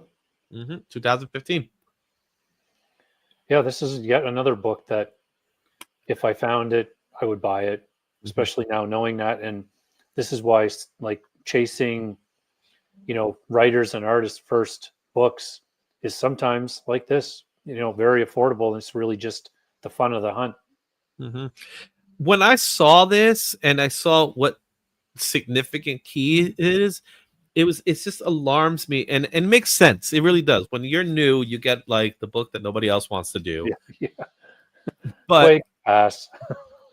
But Quake was a fun character in the Shield TV series. If you remember the Agents of Shield, I used to enjoy watching it, and I enjoyed that character. This is her first headlining book. It's not her first appearance, but it's the first book she headlines. Will she ever headline another book in the future? Only time will tell. I would love to see that character return to comics, and more importantly, return to the MCU proper. But it's kind of cool to see that you got a nice little connection with a character. A lot of people don't know this, but Robert Kirkman, who will do sometime in the future, one of his early books was Jubilee #1. And he, according to him, he said no one read it. I approached him and I told him, "Oh yes, I read it." That's your preview, people. You can now go find Jubilee #1 ahead of the video. And it was done by Robert Kirkman. So there you have it. But this is one of those books. It's pretty cool to see that he did Quake. Go check it out. It's very inexpensive. Let's take a look at our next book. Alabaster, The Good, the Bad, and the Bird. #1. This book came out in 2015 for Dark Horse Comics. A high sale of this book was $5 raw, and that was in 2023. The last sale of this book was $4 in January. Book goes for about $3. And again, there are no graded copies noted. This is a horror 5-issue series with writer Kathleen R. Kernan. I just love that cover. Yeah, that's really good. Hmm. Nothing really special about this book, but this is one of the books that he did. He did the 5 issues with her, and it was worth noting because he had runs, and this is a good example of runs. And he was doing a lot of indie books at his time when he started out. But go check out Alabaster. I hear some good things about this story. Okay, let's take a look at our next book. Interceptor #1. This is cover B. This is the Daniel Warren Johnson variant. It is the cover variant, 2016 for Heavy Metal. Ooh, don't you love Heavy Metal magazine? Um, it's all it is a variant cover. The high sale of this book was $34 at a 9.4 in 2021. The fair market value of this book is $8 raw. You could get it for about last sold for $7 in 2024, so not that long ago. And 9.4 is that $34. That same high sell is the graded copy. All it is a Heavy Metal variant cover. I just thought it was cool having a Heavy Metal comic. It's a really cool cover. Yeah, it really is. Here's one that's people are sleeping on, and I'm going to explain why. WWE #1. This is the Emerald City Comic Con exclusive DWJ variant. This came out in 2017 from Boom Studio. The high sale of this book was $20 raw in 2018, December 2018. Last sale was still that exact same purchase of $12, which also makes it the fair market value. This is Daniel Warren Johnson's first wrestling theme variant cover. In fact, first wrestling published cover. That's a key significant point because we're going to be talking about another book that he did, which is a heavy wrestling themed book. But it's also worth noting for those of you who don't know, I'm surprised if you don't, to tell you the truth. Daniel Warren Johnson is a huge wrestling fan. And that is a big deal because this is his first time he's ever got published work with a wrestler in it. And Daniel Bryan, man, awesome. Yeah. The classic fighting a bear. I love it. Mm-hmm. And Daniel, if you ever met Daniel Bryan, he's not that big. He's not that big. So he made him huge. But are you aware of how big of a wrestling fan Daniel Warren Johnson is? No, I think I remember reading just that he was a fan, but I didn't know how big though. Mm-hmm. He loves wrestling. He's a huge wrestling buff. And, like I said, we're going to talk about another one of his book that's, award-winning book. But this is the first time we get to see him doing a cover with wrestlers in it. So go check it out. If you pick it up, you got some history there. Our next book, Extremity #1. This book came out in 2017 for Image Comics. A high sale of this book was $190 raw, and that was in December 2021. It has dropped since then to $10 near mint, and that was the last sale. The book goes for about $11. A 9.8 goes for about $38. All this is another story that he's done. This is him doing work with Mike Spicer, who you'll be doing a lot more work with. Extremities sounds like a really cool story. I have not read it myself, but it is one of his major stories that he's done. And you're really getting the sense of that grit we were talking about with that cover for sure. Yeah. And again, he still likes being that indie creator. So he likes doing stories. And one of the things he does the artwork for his story, which is something that you don't necessarily see in this day and age. Okay. And Joe, it's not Bryan Danielson. That was Daniel Bryan because it was a WWE book. So, poof, take that.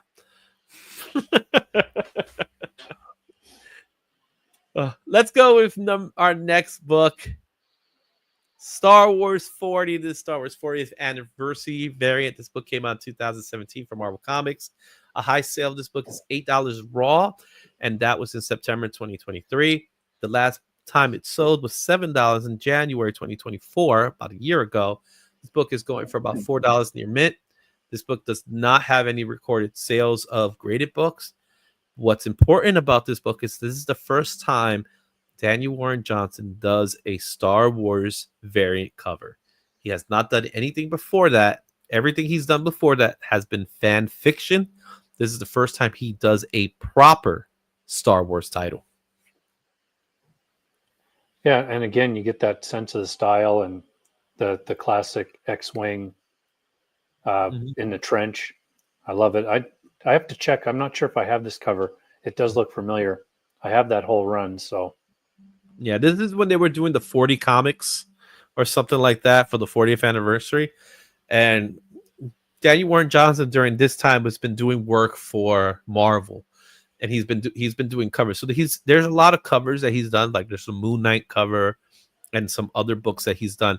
But it's worth noting that this is the first time we get to see him doing a Star Wars cover, knowing full well that he's done a lot of Star Wars fan fiction. And this is probably worth picking up because I think in the future he will eventually get to do a Star Wars story. So. Yeah, I think this is worth picking up as being one of his first Star Wars works that he's actually done. So I could see call it early spec, but I call it spec for that reason. Mm-hmm. And you're still on it? No, we go by what the book says.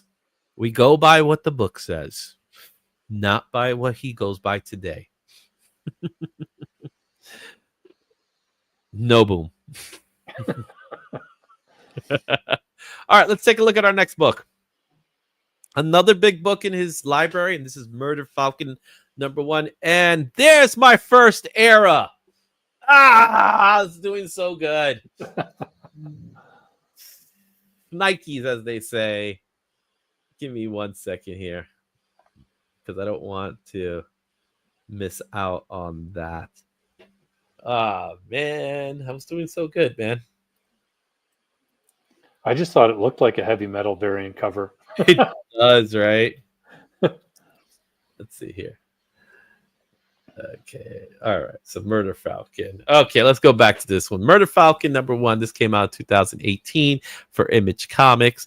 This book, high sale of this book is $37 raw.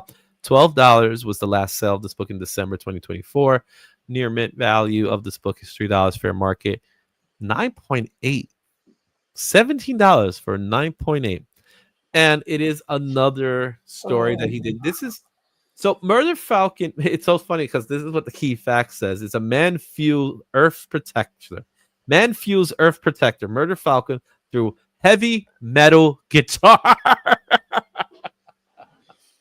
So it's one of those really, really cool books that you see it. And one of the things that I could say about Daniel Warren Johnson's stories is that there's a lot of heart to it. It can be silly at times, and as you can see it, you got a Murder Falcon, heavy metal vibes to it, but there's so much heart to his storytelling. And this is one of those books that really got him recognized. This is a book that started getting people eyes on Daniel Warren Johnson. It was through Murder Falcon. So, Murder Falcon is not praised as one of his greatest works, but it is highly regarded as one of his best early works. So go check out Murder Falcon. I could see this as an animated film. I really can. It's all dependent on whether he would want it to be. Yeah. Anybody finds a 9.8 copy of this for $17, please let me know. Yeah, I'll take it, right? I'll give you 20. How's that? Yeah. All right, let's go to our next book. Now, I mentioned Star Wars. Here's another one of those books. This is Old Man Skywalker. This came out in 2019. It is an indie book. This is self-published. The high sale of this book was $125 raw, and that was back in June of 2019. The last sale of this book was $75 a year later in April of 2020. Near mint value of this book is about $50 for fair market. We have no signs of graded copies being sold. However, I'm sure there's got to be a few out there. We'll have to look at the census for that. The key significant, Daniel Warren Johnson creates an independently publishes an unofficial entry in the Star Wars universe of stories. As I said, he's a huge Star Wars buff, and this is one of those stories that he did. And I'm telling you, man, we're gonna see him do some Star Wars proper. Yeah, I agree. When you're such a big fan, clearly that he is, eventually, Marvel is going to want him, or Image, or whoever has it at the time, is going to want him to do a book as Star Wars. They see what's happening at Image right now with Transformers and everything. So I'm sure somewhere there they're trying to find a Star Wars book for him. I say within the next 3 years, we'll see him do a Star Wars book. He might be contracted in some way, because I don't really see him do anything other than Transformers right now, or any indie books that he does. So I don't see him in Marvel, and I don't see him doing stuff in DC as of late. But this is a sign of things to come. So if you see him out, go grab him. Our next book is Wonder Woman Dead Earth #1. This came out in 2019. It was a DC Black Label comic. High sale of this book was $145 at a 9.8, and that was in March 2024. Last sold was only $4, very good, and that was in December 2024. The fair market value of this book is $16 near mint, while 9.8s are going for about $145. It's a Black Label, but it's really an Elseworld story. But it's Wonder Woman awakes after a century-long sleep to the Earth she was sworn to protect, a nuclear wasteland, and it's also the first appearance of the Hadrians. So this is a world where Wonder Woman is all that's standing, and it's a post-apocalyptic world with monsters. I have never heard of this book, so it's another one I'm going to have to try to look for. Yeah, keep in mind, because it's a Black Label, it's also one of the oversized books, so it's not your standard size book. For the price that it's currently going for, it's actually really, really inexpensive. And this is another one of those stories that a lot of people talk about as far as some great work. Is Daniel Warren Johnson on Wonder Woman. Go check it out. It's obviously an Elseworld story, so it's not the same type of Wonder Woman, but it's definitely worth checking out. Our next book, Thank You, Liger. This came out in 2020. This is also a self-published book by Daniel Warren Johnson. The high sale of this book was $75 raw, and that was in November of 2024. The last sold was $75. That was the same sale. The book is now gunning for about $35, and we have no track performance on graded books. This is a 7-page ashcan written and illustrated by Daniel Warren Johnson, which is a tribute comic to the Japanese professional wrestler Yushin Thunder Liger. It was distributed at C2E2 in 2020. Another wrestling book, and it's perfect to me. It's just it screams Daniel Warren Johnson, but it also screams Yushin Thunder Liger, who is a legend in the wrestling industry. Have you ever heard of Yushin Thunder Liger? No, I have not. So he's known. He's a Japanese wrestler, obviously, and yeah, he's an icon. He's really known for being an aerial wrestler. So he's a high flyer, but he's also what we call a cruiserweight, which is like under 200 pounds, really. When he was at his prime, you couldn't touch him. That's how good he was. And even now he still performs here and there. He actually just recently retired, but wrestlers don't always fully retire. Let's just say that. Yeah. So he might pop up here and there during Japanese wrestling, New Japan wrestling. So big shout out. Like I told you, he's a huge wrestling fan, Daniel Warren Johnson. And if you know Yushin Thunder Liger, then he's a huge, then he's got to be a huge wrestling fan. So there you have it. He's an icon. I agree. And we have Adrelis in the house. What's going on, Adrelis? Okay. Let's take a look at our next book in this list, and that is Beta Ray Bill #1. This came out in 2021 from Marvel Comics. A high sale of this book was $165 at a 9.8. That was in December 2022. The last sale of this book was $5 raw, and that was in January. And this book is now going for about $3 near mint and $26 at a 9.8 is fair market value. This is considered his first Marvel Comics written and illustrated by Daniel Warren Johnson. Also, keep in mind, this is a bit of a reprint of a tie-in story with the King of Null. But this is considered his first written Marvel comic. And Beta Ray Bill, a lot of people have some good talks about him. I love the series. I read it when it came out.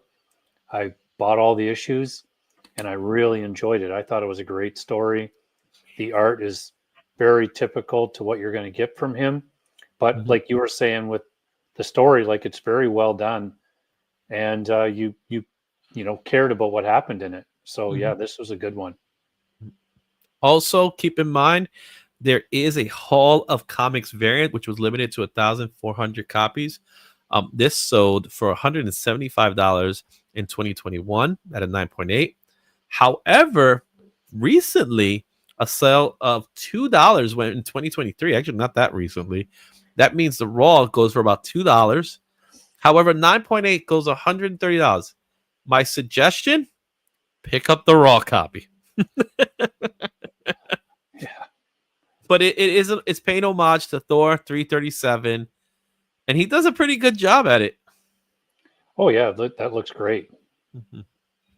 It does look great. I love it. All right, let's take a look at our next book. And this is one I actually forgot about. And I do have these books, and I remember having fun, but I completely forgot that they were Daniel Warren Johnson. And that's Jurassic League #1. This came out in 2022 with DC Comics. A high sale. This book was $105 and 9.8 in April 2023. The last sold was in January for $4 near mint. That the fair market value of this book is $3 at a fine. Really near mint. 9.8 fair market value is $46, and this is a 6-issue limited series that reimagines the Justice League as dinosaurs battling against Darkseid. This was a fun series, and little bit of a spec here. There has been word that they are going to option this as an animated, whether it being animated feature or series, but it has been optioned for that. So we could potentially be looking at a book that could raise in value. So if you pick this up at cover price, which is pretty much what it is, it's worth the pickup. Yeah, I remember when this came out, looking at it on the stand and just kind of flipping through going, what the heck is going on? It really was like it was like, huh? But it was different. I'll give it that much. It was definitely different. And again, I honestly didn't. I forgot that Daniel Warren Johnson did the book. I really did. And then when I saw it, I was like, oh yeah, he did do this book. But like I said, what are your thoughts on it being option? Well, you know what? I think in animation, it would be really great because it's not bogged down in any kind of history or anything like that. And you get to have some fun with it. So yeah, I can see that happening. Yeah, and probably like an animated feature or something like that where DC does that. I would love it if they keep it to his style of art too. Oh yeah, that would be great. That would be really cool to see. So I suggest pick it up at that. If you pick it up at that cheap, I think it's going to be worth it in the long run. All right, let's take a look at our next book, and that is this is the big one. This is what I call the big one. Do a Powerbomb #1. This came out in 2022 for Image Comics. A 9.8 high sale is $80, and that was in March of 2023. The last sale of this book was $3 at a very fine in January, and the fair market value of this book is about $10 near mint. Well, a graded copy goes for about $80 at 9.8. This is the story of a pro wrestler living in the shadow of her legendary mother, is approached by a necromancer who invites her to join the grandest and most dangerous tournament of all time. This is by far excellent storytelling. The artwork is great and it's awesome, but it's the story that makes this great. I have never heard of this book, so this will be one that I'll have to try to check out. When you get a chance, Shane, I'm going to tell you, for many of us in the community, this is considered the book of that year. That's how good this story is, and it's how heartfelt it is, because there's a lot of cliffhangers in this story. There's a lot of moments when you just sit there and you're like, holy crap. And honestly, like I said, it's Eisner Award winning. This is an Eisner Award winning title. It shows his love for wrestling. It shows his love for storytelling. And prior to this, you don't necessarily see really good wrestling themed comics. This was a good breath of fresh air to come out of it. Yeah, I'll have to check it out. See if I can find it in a trade. Yeah, I'm pretty sure you can find it. It's pretty popular right now, but definitely look for it. Also, you might want to look for the Comic Vault Live variant. A 9.9 high sale of this book was $153, and that's sold in July of 2023. In October 2024, I'm willing to venture that same 9.9. I'm willing to venture that same 9.9. So for $120. However, you could find a raw copy of this book for roughly about $60 fair market value, and a 9.8 for about the same price. So pick up the graded version as opposed to the raw version if they cost the same, right? That cover is awesome. Yeah, that's a really cool cover. Mm-hmm. Yeah. So, and again, Dual Power Bomb is exceptional storytelling. Exceptional.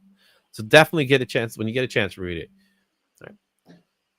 Now it's time to get to the Transformers. And we're going to start it off with Void Rivals #1. This is the 1 in 100 spoiler variant. It came out in 2023 for Image Comics.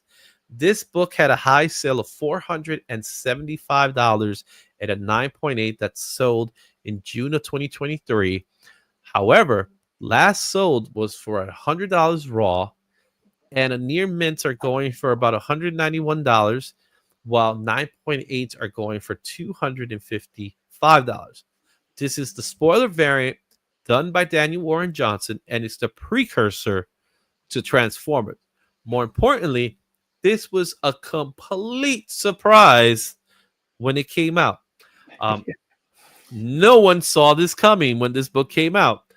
Do you remember Void Rivals when it came out?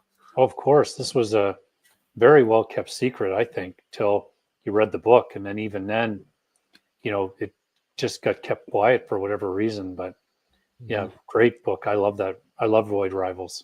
So I remember hearing about Void Rivals and saying, Robert Kirkman's got this new book called Void Rivals. It's a space story. And there was a lot of rumors going on. It was like, there's something big inside of it. And none of us really knew what they meant. Like, my personal opinion was that he was going to tell what really happened within The Walking Dead, utilizing this story, because he used to joke around that The Walking Dead was an alien invasion that took it over, and it was just a way to get the book to be published by Image, and it ended up not being that. So that's what the thought that was coming through my head that he was doing. Like, he was finally going to tell how the virus happened. And then when the book came out, so, my friend who's a retailer, he lets me know because he got the book in advance and he managed to see it. And I told him, it's like, so what's your thoughts on Void Rivals? And he told me like this, I got your copy. Do you want more? And I was like, sure. and then he's like, trust me, you're gonna love it. And then when I see what it was, I just went, holy crap, he just brought the Transformers. Yeah. So that was a nice little way of bringing the Transformers, and then created what's called the Energon universe. This is the book that started it all, and this is the 1 in 100. So Void Rivals #1, it's very inexpensive. You can pick that up. but this 1-in-1 was the spoiler of that cover. And let's start talking some more about Transformers with Transformers #1. This book came out in 2023. A 9.9 sold for $350, and that was in August of 2024. However, the book goes for about $33. That was the last sale of this book in this week, actually. It goes for about $25 near mint raw. 9.8 goes for about $71. And this is the first book with Daniel Warren Johnson doing the art and the writing for the Transformers. And dude, when I read it, I loved it. It was Transformers, but it was just turned enough to make it be really interesting and different. I really enjoyed the right from the get-go, the first book. Yeah. It was also, what was fun about it was how much liberty they had to do what he wanted to do. For those of you who haven't read Transformers #1, I'm not going to spoil it for you, but there's a major death in this book that you did not know was going to happen. And when I read that, I said, holy crap. They didn't just do what I think they did. And the book just kept on going. You have Optimus doing a clothesline in the book, so you got the little bit of the wrestling nuggets in there as well. Such a good book. So much fun reading it. He's still writing it today, so you can still pick up some Transformers done by Daniel Warren Johnson, and they're still pretty good, even though he has a new artist attached to it, so he could do some more creator-owned stuff. It's absolutely it's a breath of fresh air, really, and Transformers is super hot still as a result of it.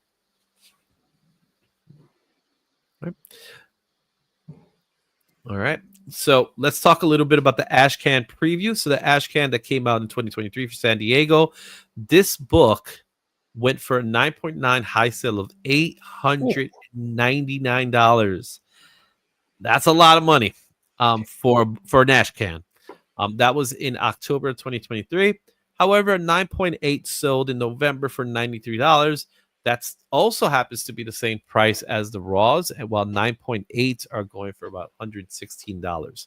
This was distributed exclusively at San Diego Comic-Con.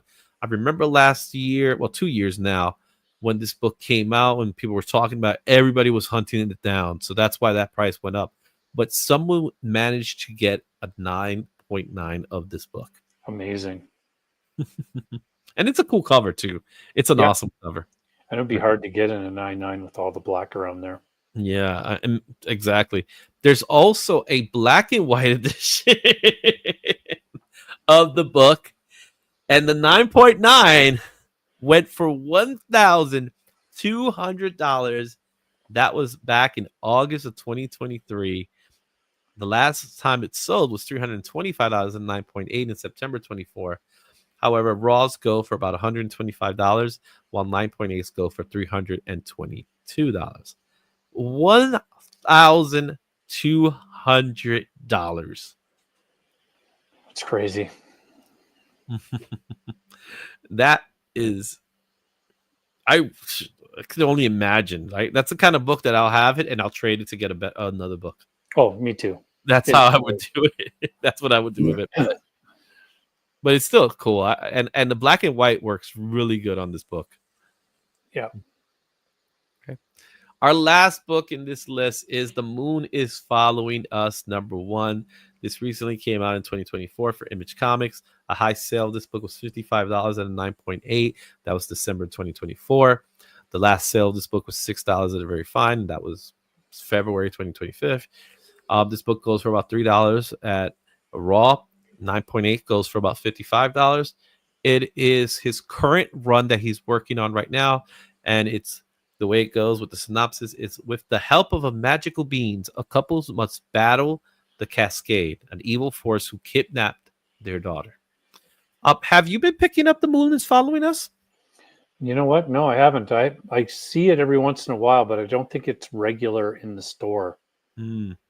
Yeah, I haven't picked it up yet. I've been meaning to pick it up. I figured I'm going to pick it up sooner or later, or I might just go ahead and read it digitally. But But I hear good things about it. Again, one of the things I would say about Daniel Warren Johnson is that he has yet to given us something that's bad. You know what I'm saying? So I had this conversation with a friend of mine. Um, People know who it is, but I'm not going to say whom. And he was talking about how Daniel Warren Johnson is a legend, and I went, he's not there yet. Give him some time. Let him do some more mainstream stuff, and then we could talk about that in the future. But I would say his track record is going that way. He is one of the hottest writers today, and it's funny because he's also an artist, but most people talk about his writing work. But his art style is so unique that you can't not help but talk about it. Um, but there you have it. Daniel Warren Johnson, this week's Creator Spotlight. What are your thoughts on it? Let me know in the comments. Tell me which books you have. Tell me which books you want to have. Tell me which books you're hunting down for. And how much you like it or you don't like it. It doesn't matter to me. I just want to hear what your thoughts are. Shane, what's your immediate thoughts on Daniel Warren Johnson after we went off this list? Well, it's definitely some books that I'm going to be looking for. And you were just talking about that last book, and it kind of got me thinking how much I would really like to see him do some writing on maybe the X-Men, a nice big team. Mm-hmm. That would be a good book for his talents and, his storytelling style. Yeah, I agree. Again, my thing is I want to see him do some Star Wars, like proper Star Wars. And what would he do? What stories? What characters would he work on? With that shirt that he's wearing there, it sounds to me like he wants to do some X-Force. He has done work with Cable, though. I will say that much. So there you have it, guys. Daniel Warren Johnson in today's Creator Spotlight. We're almost at the end, Shane. I want to thank everyone who's been sticking with us, all 14 of you. Really appreciate it.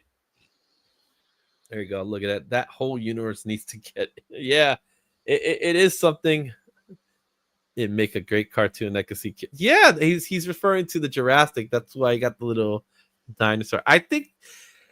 Excuse me. I honestly think we will eventually see an animated Jurassic League. It's new comic book day this Wednesday. Oh man. What's your thoughts on this week's list of comic books? I'm looking forward to it. We're going to have some Rivals books, so we'll see if they're going to keep going.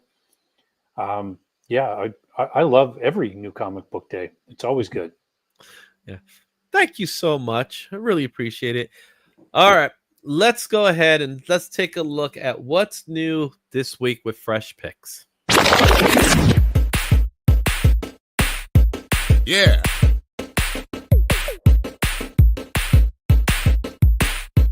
Yeah. This week's comics are all yellow. Yes. Because we got a lot of Luke Cage going on this week. So interesting enough that we're going to see so much of him. And is it because it's Black History Month? Is that why? It must be why. Right. So let's go ahead and talk a little bit more about it. But before we do that, we got to give a shout out to our boys at Superior Stands. You guys know it. I love Superior Stands. I look forward to getting more Superior Stands for my comics on display. If you see up here, you can see I'm utilizing those Superior Stands that I got.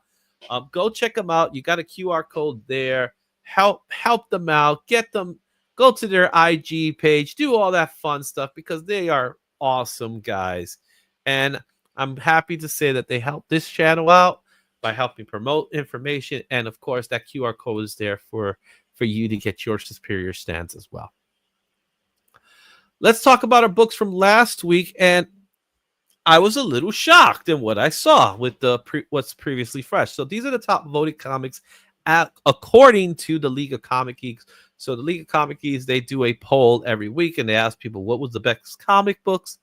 And surprisingly enough, X-Men 10 came in first place as the top, not by much to be completely honest, but at 14% of the votes, X-Men number 10. Did you pick up X-Men number 10? I did. It's one of the last books I have to read before Wednesday, so I haven't read it yet. But I heard that it's very good. At second place was Ultimate X-Men, number 11. Again, a book that we talked about was worth checking out. I didn't get a chance to see it yet, but I'm hearing good things about Ultimate X-Men. Yeah, I did read that one. It was good. It's very typical Peach style, and with the Ultimate X-Men, like I just keep waiting for the big stuff to start happening. But it was good. Make sure I got this here so I can mute myself every time I'm coughing. Like right now. Number 3 was Teenage Mutant Ninja Turtles at 11%. That was also the indie pick of the week. And a tie, fourth place was Moon Knight and Green Lantern. So those were the books that were voted on by those people from those people. Those are the books voted on from according to the League of Comic Geeks. Let's get in and talk a little bit about the new books. So here's our rundown. Fresh off the shelves, we have 59 titles. That's not a lot, actually. No. But 328 variants. You know what? I think that's a typo. Let me make sure, because that feels really low. I'll tell you right now. It might not be, but who knows? Let's see here. No, it is. That is correct. 59 titles. Wow. That's crazy. Not because it didn't dawn on me when I was doing the numbers, but now that I'm looking at it, wow. Only 59 titles, but we have 328 variants. Now, I have to say this much. The reason why we have so many variants has everything to do with the fact that this coming weekend is MegaCon. So with MegaCon, they're going to be releasing variants. So that's why the variant count is so high in comparison to how many titles exist. That's the real reason. From that, there are 10 new number ones. From those number ones, there's 184 variants attached to them. And as far as the keys go, we have 8 potential keys with 6 first appearances. So we do have a lot of first appearances scheduled for this week for our keys. Let's go check out what we got going on here, starting with the rundown with Marvel and DC. Marvel has 10 titles, 53 variants, while DC is up them by 1 with 11 titles and 48 variants. So that's a little interesting ratio. Yeah, for sure. Mm-hmm. But that also means it's big time for some indie books, right? Mm-hmm. Let's take a look at that. Image has 7 titles, 31 variants. Boom has 3 titles with 38 variants. IDW also has 3 titles, but they have 8 variants. Dynamite has only 2 titles, and surprisingly low for Dynamite, 26 variants. And Dark Horse says, nope, we're not giving you any variants this week. We're just giving you 2 titles. I respect that. Yeah. You're going to take these and like them. These are the only 2 books you're getting from us. All right. As far as the remaining indie companies go, we got 21 titles and 124 variants among them. So even though it's the first week of the month, it's kind of light, I'm going to say. Yeah. I'm very thankful. My wallet is too. All right. Let's start off with our keys for the week. Absolute Superman number 4. Are you excited for Absolute Superman this week? Is he? It's got the Omega Men in it. Of course I am. Everyone's favorite team, isn't it? It's going to be the first appearance of the new Absolute Omega Men, which also happens to have Jimmy Olsen as part of the team, which is interesting how they did that. But makes me wonder, is there a possibility for Absolute Lobo? Well, if they're smart at DC, they must be thinking about it. Mm-hmm.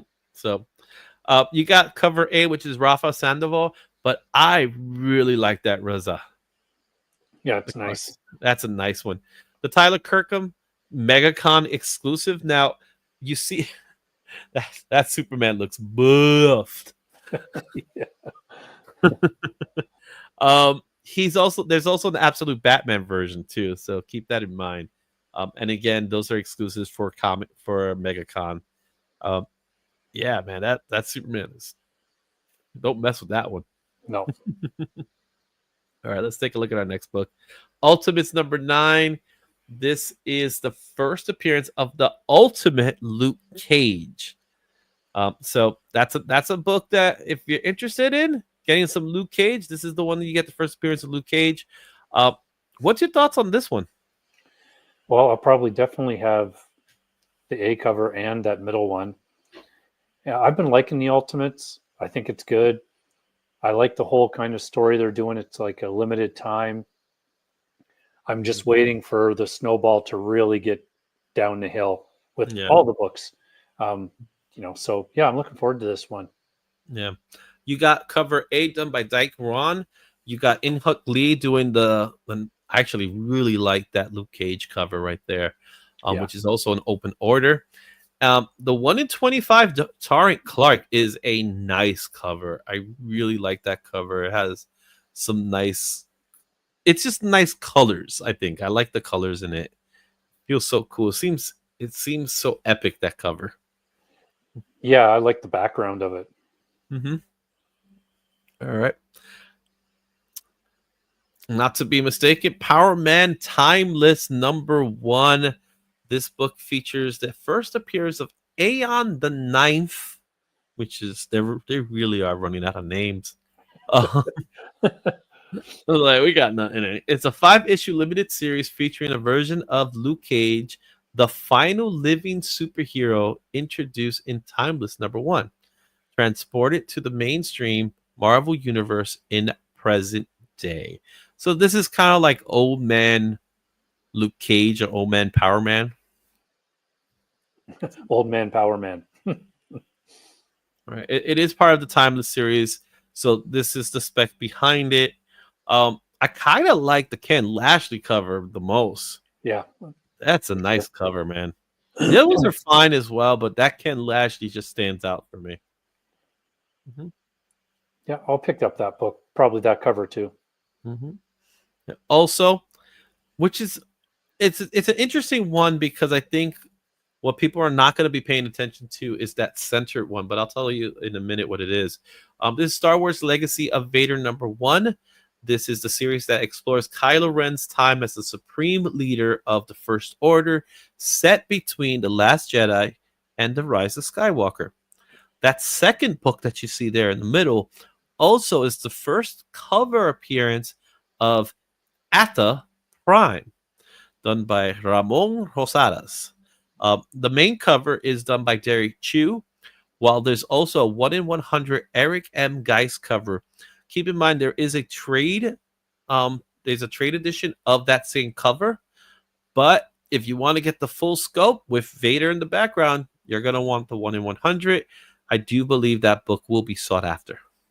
And I think this book is also going to have a little bit of a key part in it, in that supposedly there's a Wada is going to be possibly shown as being killed by Vader, because there was always the thought, if you're a big Star Wars fan, like, would Vader ever go back and take any of his pent up aggression out on Wada for owning his mom and him for all those years? And this supposedly has a couple of panels that might explain that. Interesting. Well, it's probably going to be, might be the biggest key of the week, if anything, because the other ones are, Absolute Superman is, of course, Absolute Superman, but I think this one has some potential, and we don't really get to see Kylo Ren in comics as much.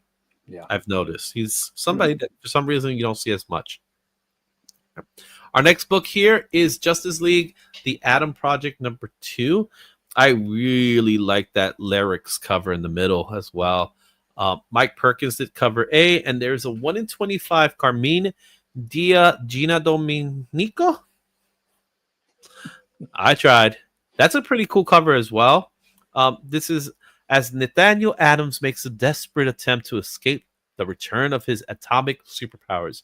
Another strange transformation within the hero known as Captain Atom begins. This could be a key book.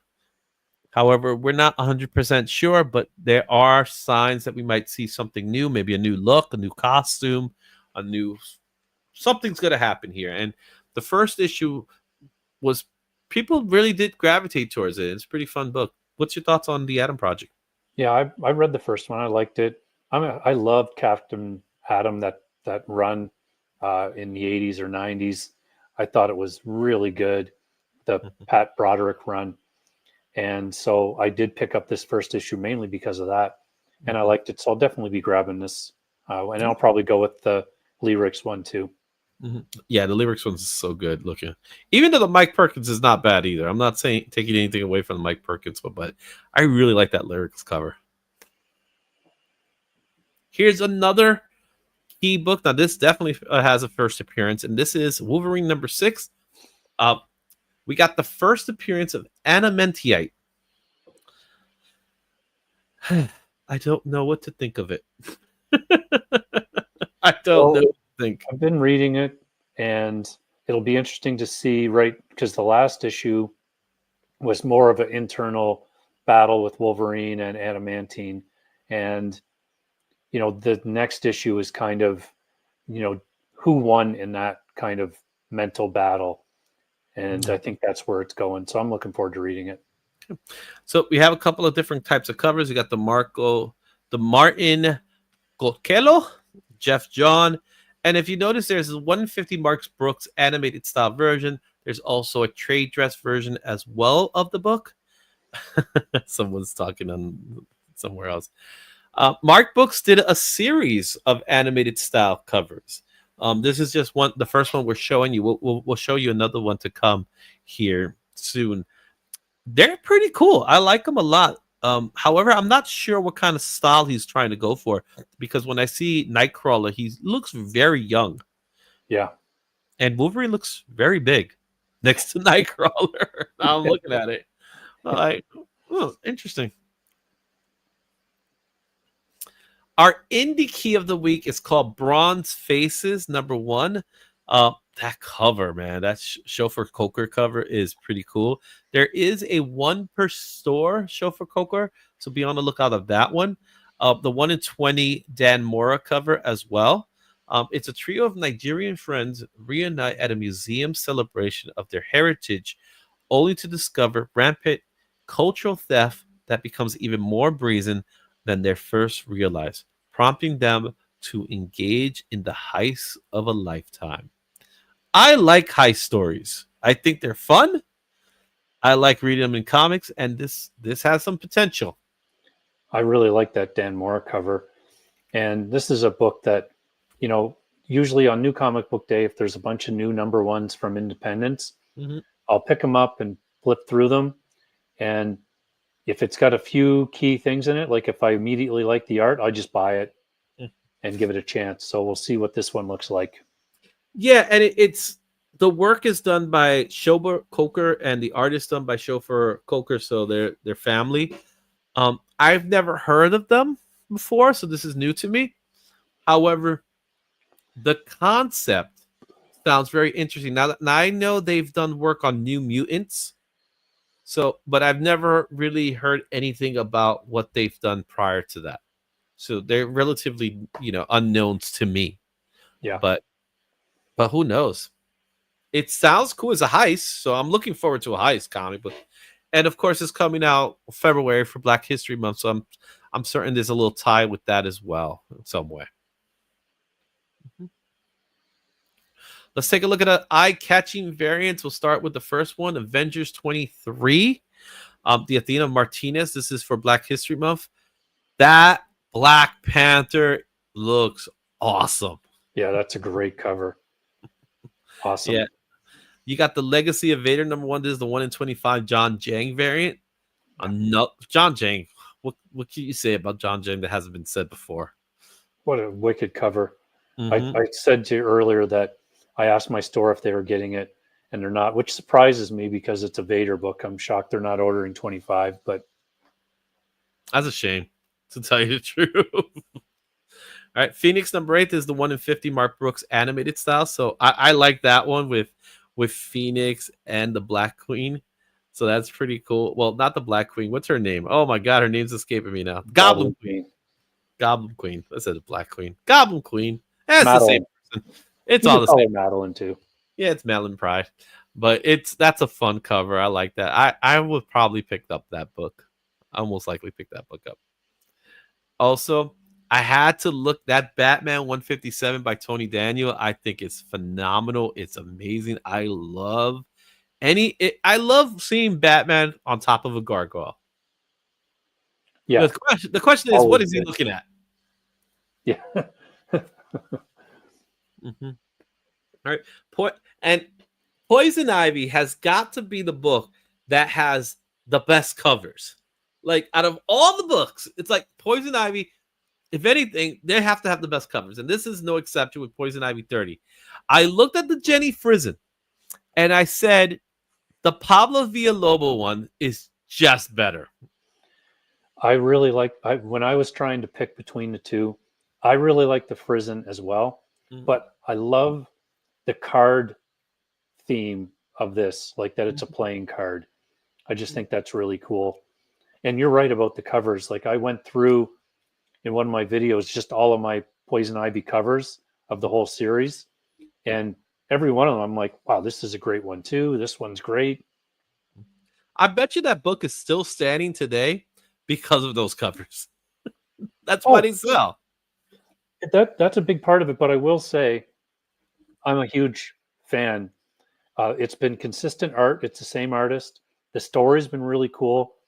They're doing really cool things with the secondary characters like Killer Croc and Harley and things like that. Like, it's a good book. Swamp Thing shows up every once in a while. It's worth a read for sure if you haven't been reading it. Cool. Our last book here is Batgirl number 4, the Zozo Maki cover. Anything she does, man. I love Zozo Maki. I absolutely love her style. I think this is a beautiful cover. You actually picked it. And, I totally agree with you. And Batgirl is yet another one that I don't want to buy every month. And then I read the issue and I'm like, well, I guess I'm buying the next one. Like, it's just well written. The art is good. And the covers have been good. So, yeah. All right, let's take a look at our next books here. And I believe this is our last page. Here we go. Shazam number 20. This is the Mark Spears cover. Come on. It's good. I can't with these books, man. It's one of those times. It's Mark Spears again, but again, this is just a cool cover. Yeah. Has this nice classic feel to it. Also the Red Sonja 17, we got some MegaCon exclusives.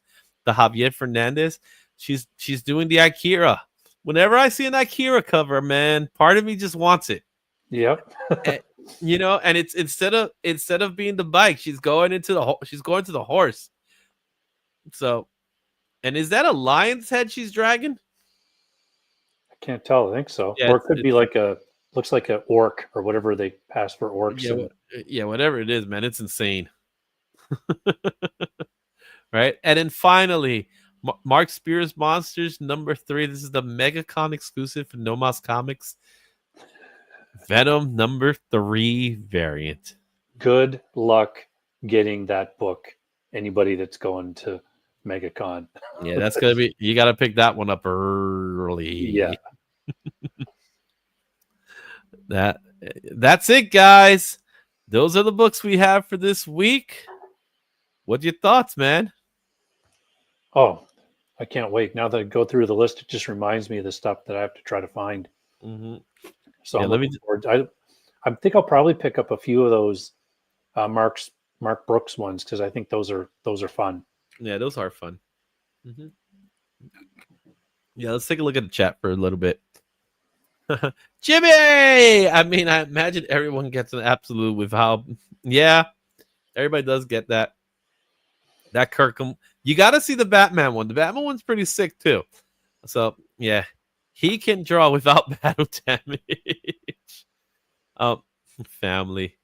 I feel you, man. You know, a retail. It's hard being a retailer this day and age, especially now. You have to be able to pick and choose accordingly, so it might be hard. Izzy's insulting Chris the comic vets. I got no problem. I didn't say anything bad about Jenny. I just you know what? That Poison Ivy cover that Jenny Frizen did this week, I felt like I've seen it before. And therefore, that's why that it doesn't feel as original as some of the other ones. Like, it's still beautiful, but it doesn't stand out to me. You know what I'm saying?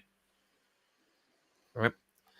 This week's exciting for sure. I'm super stoked for Kylo. Yeah, I think Kylo is probably going to be the biggest book of the week. That's I'm really looking forward to that one. I love almost all the Vader series and books I've really liked. So, oh man. So Shane, what's going on in your channel? Well, I've got a couple of things to do. I've got about one order is pretty much ready to go to CGC. So I'm going to do a little video on just explaining how I picked those 25 books and why and how I'm doing it. And then I picked up some back issues. So I'm going to just go through those and show that off in the CLZ and kind of go over the value of that. And then the regular thing on Wednesday, just, looking at my new books and talking out loud from stuff in my head. And, the usual will be here on Friday, be back with you sooner than a week. Just 5 days from now, we're going to be doing our monthly comic book breakdown. What are we going to talk about? We're going to talk about what's hot from the month of January. Hopefully, we'll have some really good charts for you guys. Now that you mention it, I got to reach out to a couple of people to make sure I have that information. But it's going to be exciting. We're also going to be doing the monthly giveaway box in that show. Be on the lookout for it. It's going to be roughly around 6 or 7 o'clock. We haven't figured out the time exactly. Probably more like 7, 6. But I think it's going to be a great show. And like I said, you're going to be part of it. So we also do that. Another thing I want to show you guys that's coming up very soon is several years ago, I did an interview with Rags Morales. Now, this was early in my channel. So as of right now, the video in itself doesn't have tons of views. You could go back and see that interview I did with Rags. And the interview in itself, all we're doing is talking about Identity Crisis, which I consider to be the best modern age story of our time right now. I don't think anything tops it as far as storytelling goes, as far as art goes, as in the modern era of comics. So go check that video out. It's out already. I will be doing a re-release, an edited version re-release. But if you want to see the original live edition, it is on my channel for you to see now. So go check it out. I'm hoping to have the video out by Saturday. I was hoping to have it out this week, but unfortunately, I just couldn't do it with my time. And I'm going to be preparing for the monthly show, so I won't be able to touch the video and edit the video until possibly Saturday. So be on the lookout for that. It's going to be coming out sooner rather than later. And there's some more out of the box or archival videos that I'll be re-releasing as well. But go check them out, guys. We've had a great time. I hope you had a good time. I see everybody here. I dare. I'll tell him. I got no problem. I'm not afraid to tell Chris. Shane, am I afraid to tell Chris what I feel? No. You guys, if Chris was here right now, I'll tell him. It's not her best work. Oh, what I will say before we leave, why is it every time I see the image of the Hello Darkness, the Hello Darkness book that everybody's clamoring for? You notice how when you see image of it online, everybody covers it up because obviously it's showing some stuff, but they always miss the one that's on top. That's why my picture it's up this way. They always miss it. I'm like, no one's catching that. So it's a great cover, though. Yeah, it's something. With that said, guys, we'll see you next time. We'll see you on the show. Make sure you catch the replays of the video. Until then, thank you and Excelsior. I think this is it. I think you're about to go home. Okay. All right. Look, thank you. Thank you. Thank you. Thank you. Thank you. Thank you. Thank you. Thank you. Oh, thank you. Thank you. Thank you. Thank you. Thank you. Thank you. Thank you. Thank you. Thank you. Thank you. Thank you. Thank you. Thank you. Thank you. I never said thank you.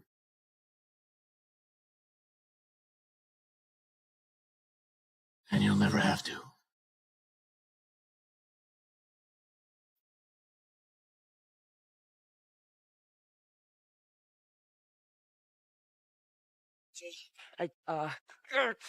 Thank you, thank you, thank you, thank you.